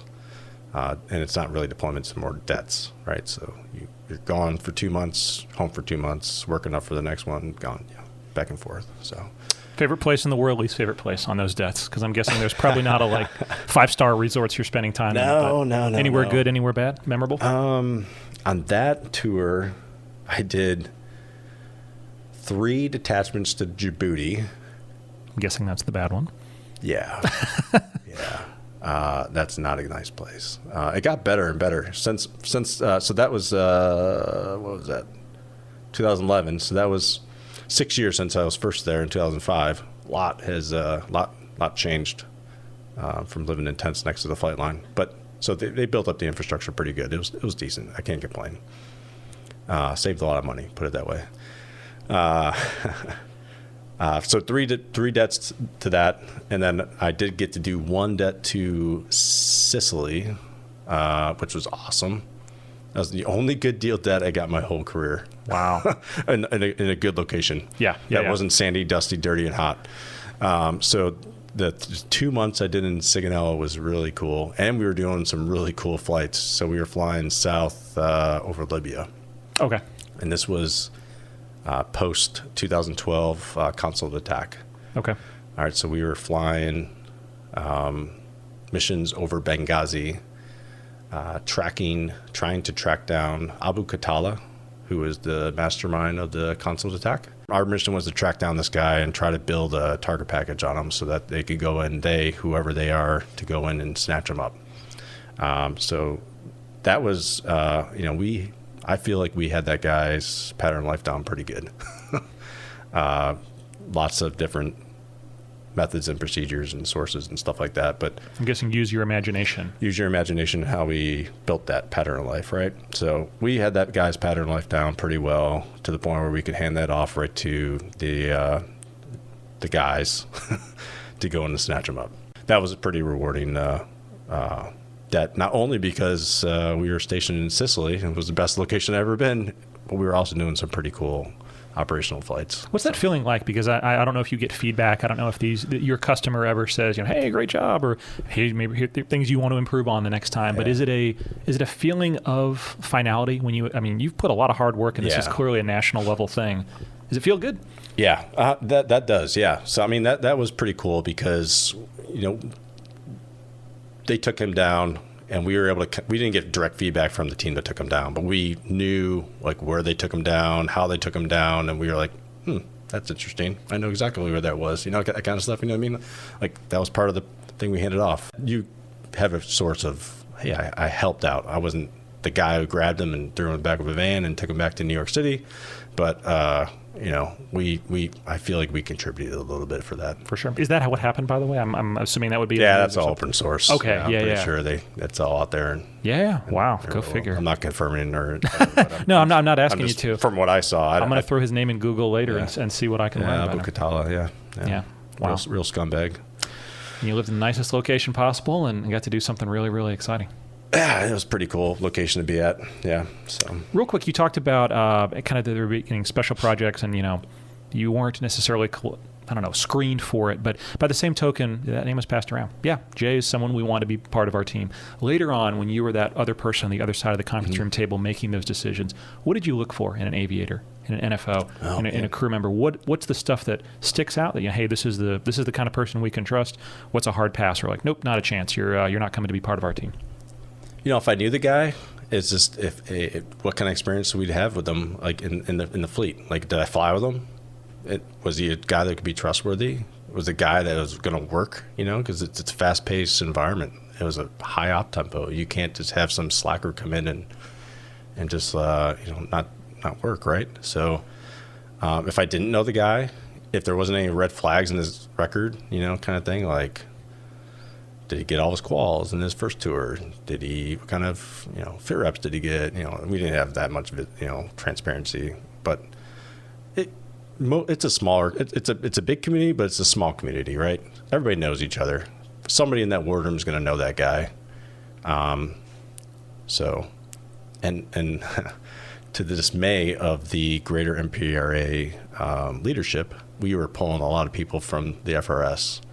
So, the golden path was your first squadron tour, VP30 FRS instructor, right? Ship disassociated tour as a shooter, or ship's company type stuff, right? Well, a lot of these pilots and NFOs from VP30, and those are the cream of the crop guys, right? Because you were selected to go to the FRS and you're on the golden path. Well, a lot of those guys wanted to go be part of the fight. So we were getting great guys, and for some reason, we were getting them until I think somebody higher up in the MPRA leadership was like, stop sending these guys to VPU. They need to go to the boat. They need to stay in the path, Yeah. So we were getting awesome guys. I mean, they're FRS instructors, so they knew the plane, like especially the pilots. They knew the plane like better than anybody. So it was a bunch of good guys and gals. There were. We had some fantastic. Yeah. So you mentioned all roads in MPRA lead back to Jacksonville. It seems like all roads in your career lead back to Somalia or somewhere dusty and gross. Yeah. It really does. Thanks. Well, no, I'm just trying to keep that common trend here. Several notable missions you've talked about. I know there's one more specifically. When you mentioned the name, I definitely recognize it. Hoping maybe you could tell us about Jessica Buchanan. Yeah, so Jess Buchanan was a American citizen who was taken hostage in East Africa from Al-Shabaab. All right, that was the terrorist group we talked about earlier that dominated the East African area. We were tasked to go develop, similar to what I just talked about with the Abu Kutala stuff, basically develop, try to find this location where they're holding her, right? We got some intel that she had some health conditions and she needed some medical assistance. And part of the negotiation was that they were going to fly a doctor in to evaluate her and provide some medicine or provide some medical assistance to her from Kenya. Well, somebody found out who the doctor was and where the doctor was taken off, and so we tracked this. We were flying over Kenya, and we watched this plane load up, and then we followed the plane into Somalia, and it landed in middle of nowhere, Somalia, and we watched the plane open the door, and the guy get out, get in the car, and we tracked the car, and followed the car for as long as we could until we ran out of gas, or not ran out of gas, but hit our bingo and had to go home. So, and then fast forward a couple months, and they did a mission to rescue them. So, I am not taking any credit that our flight that day, or the multiple flights that we did to build up that intelligence preparation of the environment, directly contributed to the team going in and grabbing them. So, but it was very satisfying to hear that she was rescued with the guy that she was with, and that they were okay. So, absolutely. But I mean, again, these are national level things. I mean, she met the president when she was brought back to the United States. Like, this is a pretty important American tenet. We take care of our own, and we find them wherever they are in the world. Yep. This is the long arm of the law, I guess. I remember that op went down during the State of the Union address by President Obama. Yep. Yeah. Yep. So. There's a pretty good, I think, like 60 Minutes interview where it talks to her, and the medical condition was a pretty serious part of them saying, we need to go and pull her out. So this might be a silly, unrelated question, but you've now talked about flying overland Iraq, overland in the less scenic parts of Africa. Mm-hmm. What's that feeling like? I mean, it's a 4-engine airplane. I get it. I don't know. I'm thinking of my little single-engine RV6. Yeah. You're always just a little bit of mechanical trouble away from being on the ground. I'm guessing not so much in a P-3. It's a robust machine. I get it. But is there any? I don't even know the way to say it. Just you're over bad guy land, 100%. Oh yeah. What's that mindset like? I don't really think about it. Really? I mean, you always kind of keep it in the back of your mind because you prep, you do all your, SAR stuff before the flight. You brief it all, every single flight, all your procedures and stuff. But honestly, when you're in the mission and you're doing the mission, you're not thinking about like what happens if we, something happens. Sure. The P-3 is a pretty reliable plane. Now, I've had probably a dozen or so 3-engine landings with it, pretty normal to have. I mean, not normal, but if something pops, chip slide or something like that, they're stroking the engine and we're coming back 3-engine, and we can get back just fine on 3 engines, right? When you're doing some of these long, transit flights like southern Somalia, it can get a little interesting, like trying to get back with altitude and trying to maintain the safe altitude and yada yada. If we have to go around the whole peninsula, or can we go over land? It was a lot of work and prep and planning that had to go into it.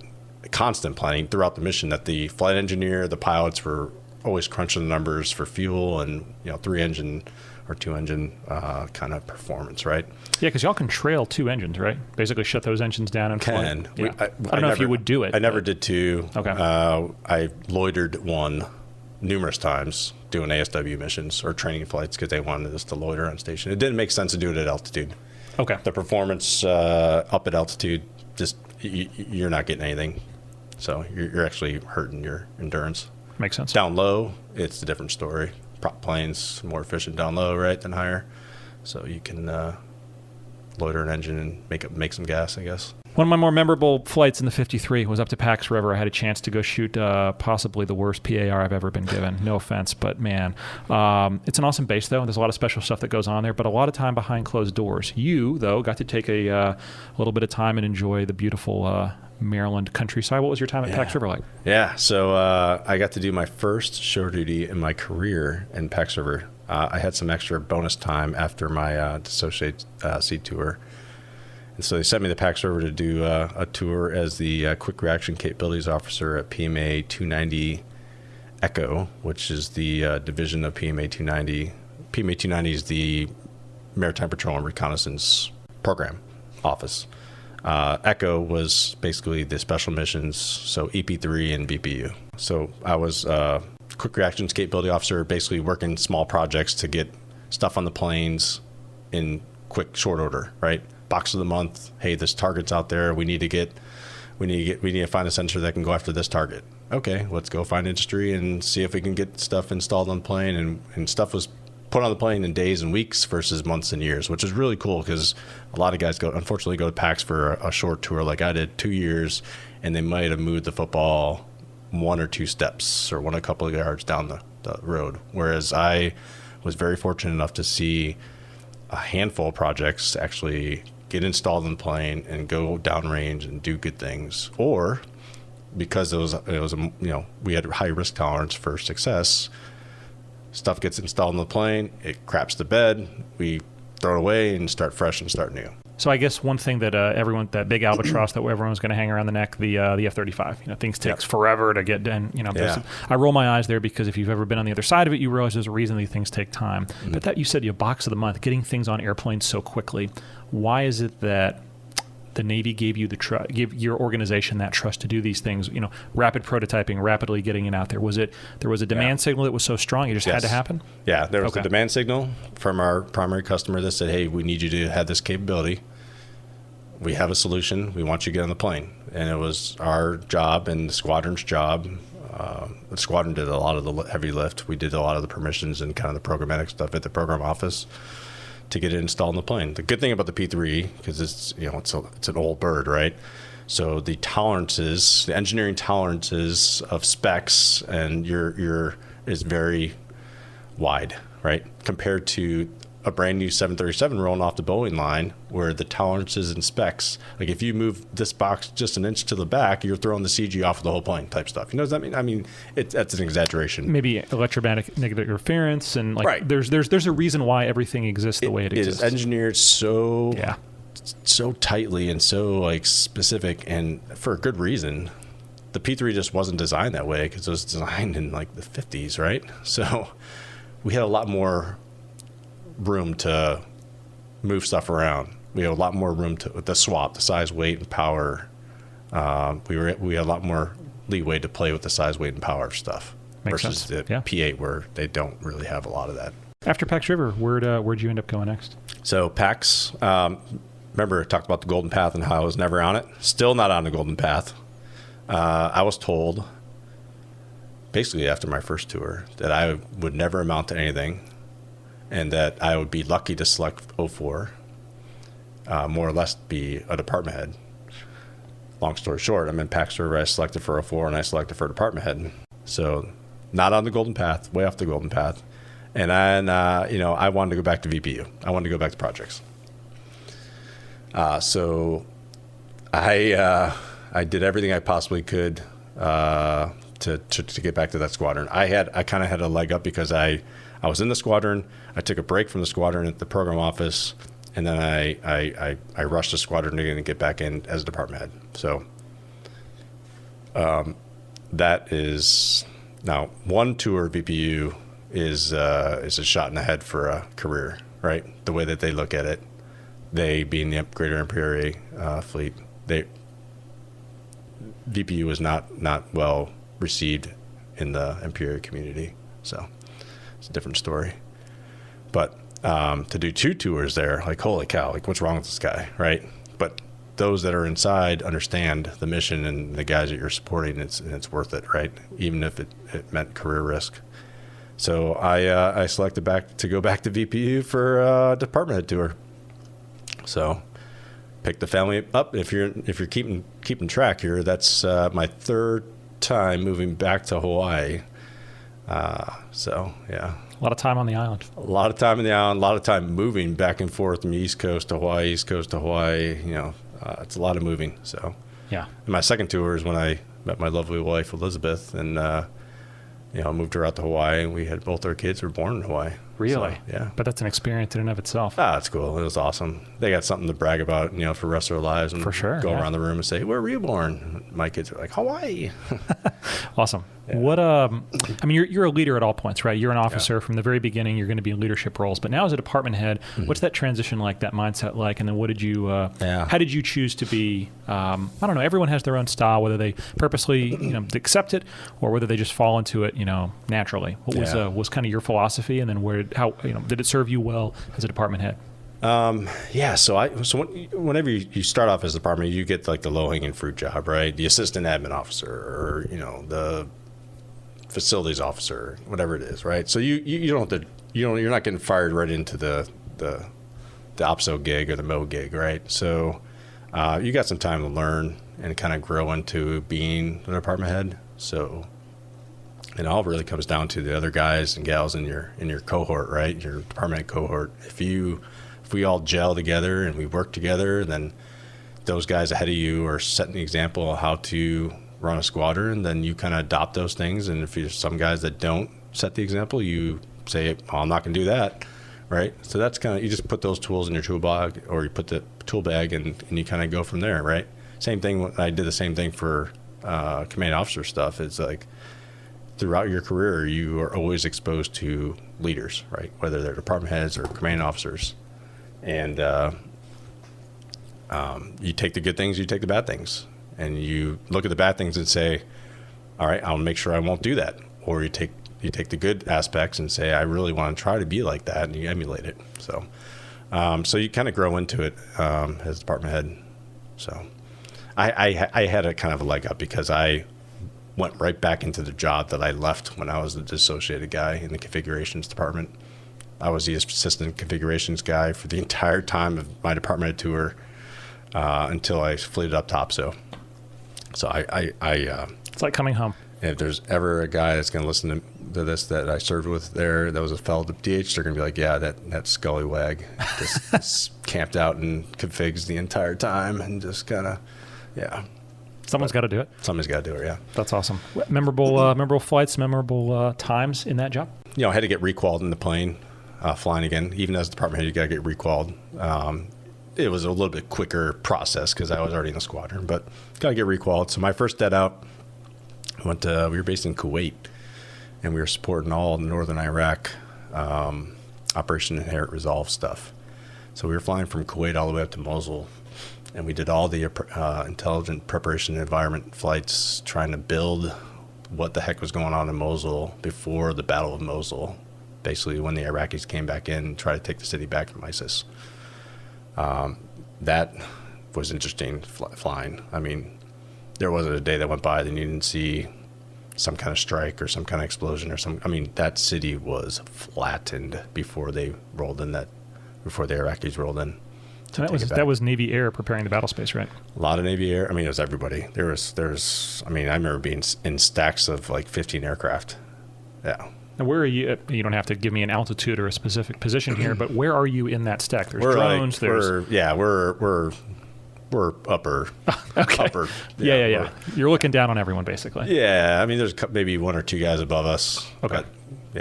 But I've been in stacks with literally 15 planes all the way down the deck with helicopters on the bottom. So, good Lord. So that is 1,000-foot separation. So do the math. It's a plane every. Not a lot of gaps. No, not at all. Yeah. Day, night, and again, this is important stuff going on the night. It's almost always night. Oh, really? Yeah. Okay. Yeah, most of our stuff was nighttime stuff for the most part. Yeah. And again, this just I want to say again, broadly speaking, upgraded sensors, better tech. Mm-hmm. This is the newest stuff that's hitting the battle space, literally in your airplane. It's good stuff. Yeah, it's good equipment. Not the best that's out there, but it was good equipment. Yeah, makes sense. Yeah. That was the beginning of my Navy career, right before going to OCS. Here we go. Yeah, timestamp. 2014, right? Timestamp for Antonio's career. It is, because I remember thinking it was, again, nice is the wrong word. It was meaningful to see. I mean, I remember was it the Yazidis on? I'm going to butcher the name of the mountain, but aviation held back the hordes. These really, really evil people. I think there's no question in any.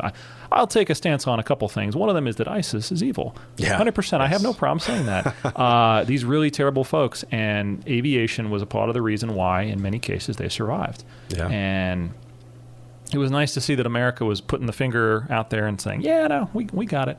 And I know a lot of naval aviators on some of the ships at sea, and obviously, there's more assets than that. I guess that's what the point that I'm trying to bring out is that.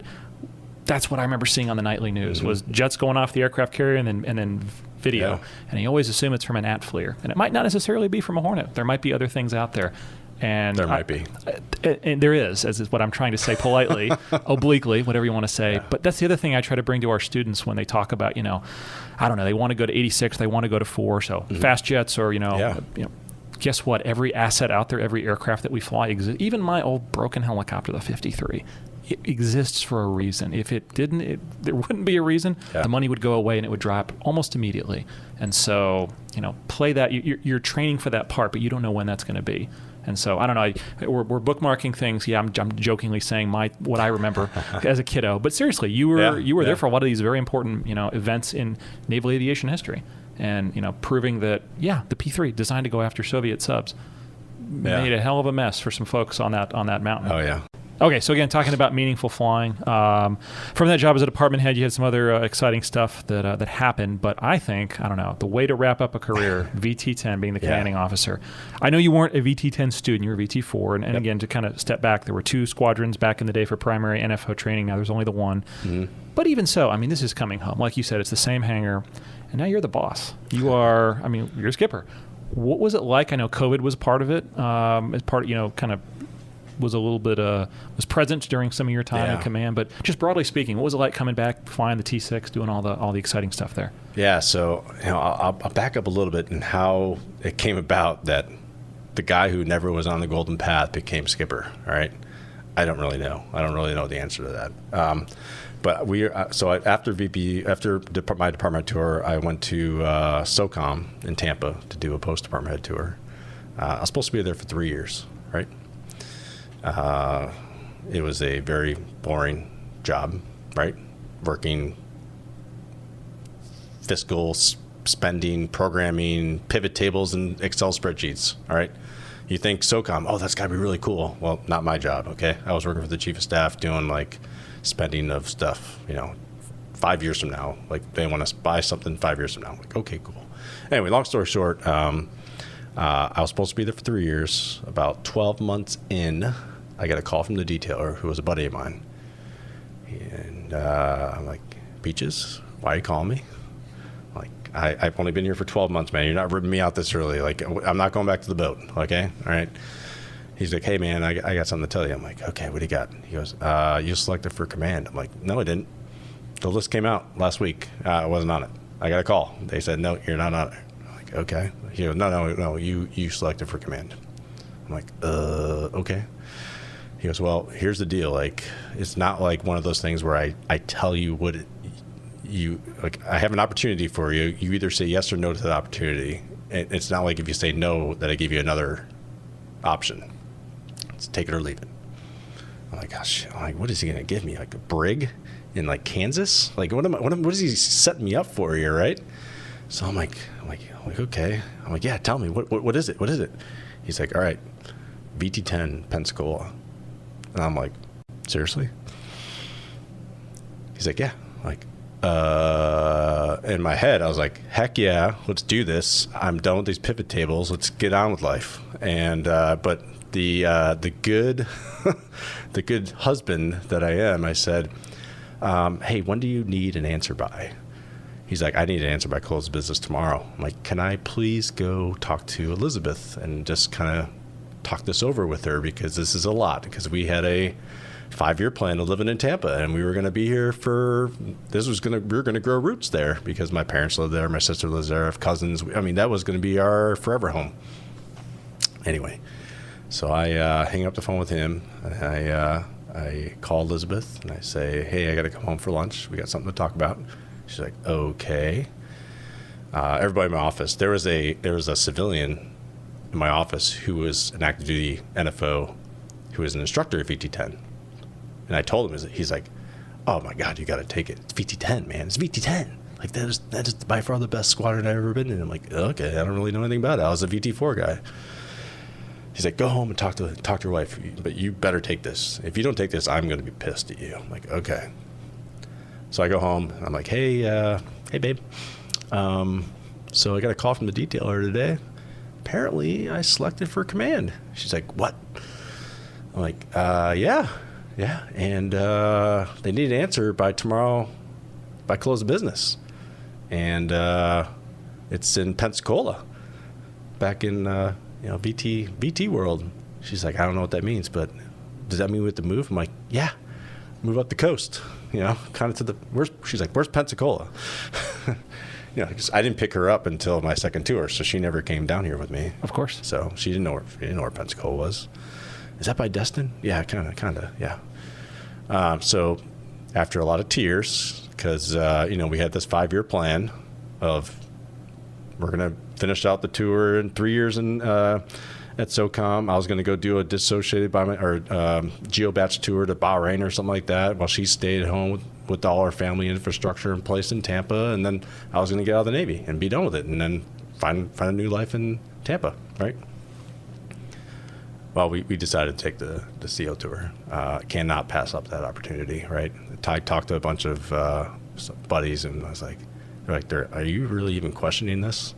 I'm like, no, but I mean, we had this plan. I'm like, dude, throw the plan away. You know, I knew the right answer. There's no way I was going to turn it down. Opportunity to come back to where it all started, to shape and help guide the next generation of naval aviators and NFOs. Like, man, yeah, I can't pass that up. So anyway, long story short, here I am. We pack up our lives. So that was 12 months. I didn't get orders. Oh, and Peach, I'm like, Peaches, the detailer, is like, when do I need to? I'm like, when do I need to check in? He's like, well, change commands like June, so you need to be there like first week of June, and this is already like April. And like, oh, by the way, you gotta get a waiver to get out of your joint tour because you were less than whatever months, you know, and that has to go to like the Secretary of Defense for Personnel and Manpower to sign. And can you get a letter from the first star in your command? I'm like, oh yeah. So I'm scrambling, and finally get this waiver, and it's like 2 weeks before I had to check into the squadron. I'm like, it's middle of PCS season from an Air Force base, and they all PCS at the same time from the Air Force. So I'm like, I am not getting a move set up. There's no way this is going to fall into place. Everything fell into place somehow. We got real lucky. Move got turned down. We got our stuff up here. We found a place to live, and checked into the squadron, and man, it was an awesome run. So obviously checked in as XO, did that for 15 months or so. And yeah, we had a lot of challenges as when I was an XO. We had I had an awesome mentor, the skipper at the time. He was such a level-headed guy, and just really, I learned a lot from him. Just a fantastic guy. But he had a challenging CO tour.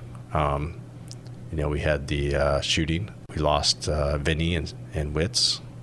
Vinny was a P-3 guy, as a VPU skipper, and he was an associate of ours. You know, he was school's command CO, and he flew the T6 in our squadron.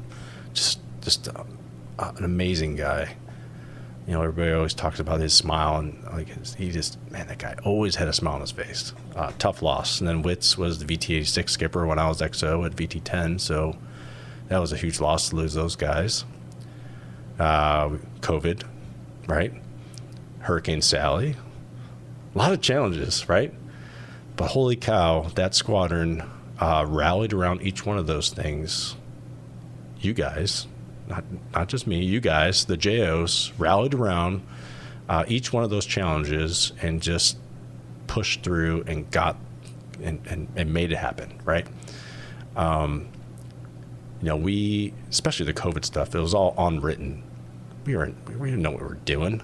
Every day there was new guidance that came out from above saying you had to do this now. We had to, like, you got to take your temperature. All right, today we're going to take your temperature while you're standing on your head. You know, that kind of stuff. It was crazy. It was crazy. Every day there was a new nav admin that came out to say, okay, now you got to do this. And we were trying to keep up with it. And I feel like we were trying to, inform you all real time. But by the time we got the word out, it was already changed. So we did as best we can to try to lead the squadron, but honestly, it was you all and the JOs, the wardroom, that really just embraced the suck, really, and made the best of what we had to work with, right? Did we do it all right? No, I'm not going to say we did it all right, but I feel like we did the best we could with what we were given, if that makes sense. It does. Highest high, lowest low. I always look at the bookends and in that command tour, and we can count time as XO as well. But were there any really, really good days, memorable good things that happened, and maybe the same side? Yeah. Highest high. Oh man, there was a lot of highs. I mean, just like seeing all these ensigns like move on and succeed through the syllabus, and honestly, that was cool. And that was the whole reason why we're in that squadron, right? Is to watch these ensigns grow into being naval aviators and NFOs, right? That's the whole point of the squadron. But honestly, some of the highest highs was to watch the JOs, instructors, grow into being an instructor and get selected for instructor of the quarter, instructor of the month, wing instructor of the year, getting assignments that they wanted, that they worked really hard for, getting selected as PFI from the squadron. I remember when that guy came in he came in and said he got selected for it. I got goosebumps up and down my arms. I was like, thank God the freaking Navy got it right with the guy, right? I mean, if there wasn't a guy that deserved to be a PFI, like, I don't know who else was out there, right? So that was the highs. Flying was cool, but honestly, as the personnel, being around all you guys, and working with you day in and day out. I mean, it was fun to come to work every day, even with all the challenges. Yeah, there was days that it wasn't as fun, but overall, I'd say, I had a blast. You walk in and hang out in the ready room and hang out in the duty office and see what's going on, where people are at, and yeah, I don't know. Maybe people didn't think it was as fun as me hanging out in the duty office or in the ready room, but I had a good time. Sorry, guys. We enjoyed it. Yeah. Okay. Yeah. All right. Well, you got to say that now. So. Oh, no, you really don't actually, have I was going to say, now. yeah. Actually, you can say whatever you want, man. Yeah, you don't sign my FARAP anymore. So. Yeah. No, it was an awesome. It was, looking back, man. I can't even believe that I even questioned it for half a second whether I would take that job or not. What makes a good NFO? Honestly, it's going to be whatever community you go to is different stuff. But you got to be able to be flexible and adaptable and have that aeronautical decision making. You might not be able to make the exact right decision, right? But you got to be able to contribute to that conversation. If something's going on in the plane, you got to be a contributing crew member. You can't be a sandbag, right? You're not self-loading baggage. You got to contribute something. It may be a small piece. You may not have all the answers, but you got to be able to say, okay, hey, we're this far from land right now, or this base is close, or something. Just contribute. Obviously, when you get to your specific communities, you have a job. You have quals you got to get, right? In a P-3 world, is the tactical coordinator qual was like the mission hub, right? You ran all the sensors and you ran all the plane. You got the plane in the right position, and you or feeding information to pilots to get the plane in the right position, and you're working with the different sensors to maximize every one of those sensors as best as you could. So that's what an NFO does. Just running missions in the back of the plane. And so. I think it's so important. The reason I asked that, because number one, everyone I've asked always has a different answer. So it's always good to hear yours with your experience, and you've seen a little bit more than maybe just the person that, like you said, just stayed on maybe the golden path. But the training, we make NFOs, VT10, obviously, but there's astronauts that come through the program. There's flight docs that come through the program. We have international cadre, and these folks are going to go back home to fly the Tornado or the P-8. Obviously, different countries, different platforms. It's the same mindset, though. It's just in those different jobs. So speaking of one of those, I know when I think, you were still boss for our ASCANs when they came through, Colonel Morgan. Yeah. I was wondering maybe if you had any good memories of that. Yeah, that's right. Yeah, so Colonel Morgan. I'm not making fun when I say ASCAN. It is an actual title, astronaut candidate. I double-checked. It is an actual acronym that the NASA, they created that acronym, not us. Yeah, so because it does sound a little spicy. It does. You're right. I did question it when they came through. I'm like, you really call them ASCANs? Like, yeah, that's what we call them. I'm like, okay. Anyways, yeah, we had like 7 or 8? I think it was 8 of them. Yeah, 8 of them came through the squadron. So these are all candidates. They're not astronauts yet, right? But they are going through the syllabus because they're all like mission specialists, scientist, engineer background. They're not aviation backgrounds. That's why they're coming to the squadron, right? To learn the basic aviation curriculum, the back, right? That's what we're putting them through. So we're taking them up in the T6 and we're introducing them to fixed wing aviation. Some of them, it's the first time they've ever been in the plane. So very cool opportunity, and hopefully see some of those folks in space someday. But we did have a VT10 alum that was a very successful astronaut, Colonel Morgan. He came by for a visit, and he brought a bunch of swag that he took up to the International Space Station, to include some VT10 patches and some pictures, and like pictures from the space station circling NAS Pensacola. It is really cool.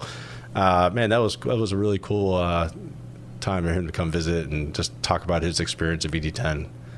You really don't realize how much of an impact you have on these guys. I mean, he's an astronaut. He's T6 flying, like whatever, But hey, like I said, some of these guys, it's the first time they ever step in a small plane and actually fly a plane. So I love the photos of him and some of the other astronauts, because the airplanes are painted a little bit differently, but you can see the hangar in the background. It's the same place. Yeah. I think Steve and Amos were probably still the instructors back then. Did you guys maybe. get those hung up someplace? I think that they're working on getting them all framed up. Okay, good. Yeah. Because it's something that's really special. And hopefully folks get to enjoy. I mean, you mentioned it. Yeah, one of the astronauts that I flew with, Nora, I mean, it was her first flight in anything other than an airliner in a T6 with me. And it was just the coolest feeling in the world because, you're right. These folks are going to go on to have successful careers. But it's nice to think that maybe we got, a little bit of an influence, a little bit of naval aviation to start off with. It was cool to have them in the squadron. Yeah. It was only a handful of them of all the students we trained, but they're unique. So one of the cool things about living in Pensacola, the special base, the special place, is the museum. So going to NAS Pensacola and visiting, there's a lot of history in the museum, airplanes, artifacts, all that special stuff. But the atrium, we're all change of command. Good Lord, I mean, every change of command retirement I can think of always gets held on base in that atrium. Those Blue Angel jets hanging overhead, it's just a special piece of aviation history. Your retirement, your change of command was held there too for VT-10 not that long ago. Looking back, I know you didn't earn your wings there. You were at Randolph, like you mentioned earlier, but it's a full circle moment, I would think. It really is, yeah. What was it like? What would you have told Ensign Agostinelli with all that benefit of time and experience? Yeah. Overall, I'd say don't change a thing. My whole mentality throughout my career was that I would seek out opportunities or seek out things that interest me, right? And at the time, it was to stay operational and deploy a lot. There's risk. There's career risk with that. I made it to the skipper seat. And I tell everybody that I come across, like, hey, you do what you want to do, but understand the risk. You may or may not be able to sit in the skipper seat someday. I was very fortunate that I had the opportunity to do it. I don't know how, based on my career path. That was so far off the golden path that I was, so far off the path. But anyway, I'd say don't change anything. Now, obviously, there's probably onesies and twosies things that I probably would want to do differently, ways I reacted to certain things or, but overall, I'd say, nope, it was a great career. It was awesome. So, and I know that the next generation of NFOs are ready and eager to take the torch and carry on. So it was awesome. It was a great career. And to end the career at the Naval Aviation Museum is just icing on the cake. Honestly, man, that place is just so special to anybody involved in naval aviation. It is literally the cathedral of naval aviation, right? We say that, but it was a special day. Bittersweet, It's time to move on.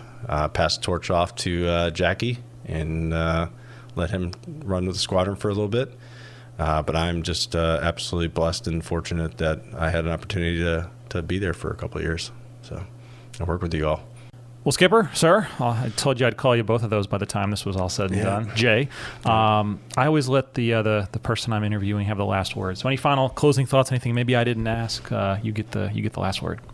Yeah. Hey, Antonio, thanks for doing this. It's just so important to capture, maybe not me, but some of these guys that you interview, their stories are just so fascinating, and to capture that and keep it alive for the future generations to hear. Man, I can't believe you asked me to do this, because I listen to your podcast, and some of the guys you bring on are just holy cow, man, just amazing. So thank you for doing this and keeping this tradition going, because naval aviation is a special place. All of aviation is a special place, but specifically naval aviation. And it was a great career, and I appreciate you reaching out to let me share my story in the small snippet of my naval aviation career. So best of luck to you, man. Thanks. Appreciate it. Thank you for taking the time. Of course.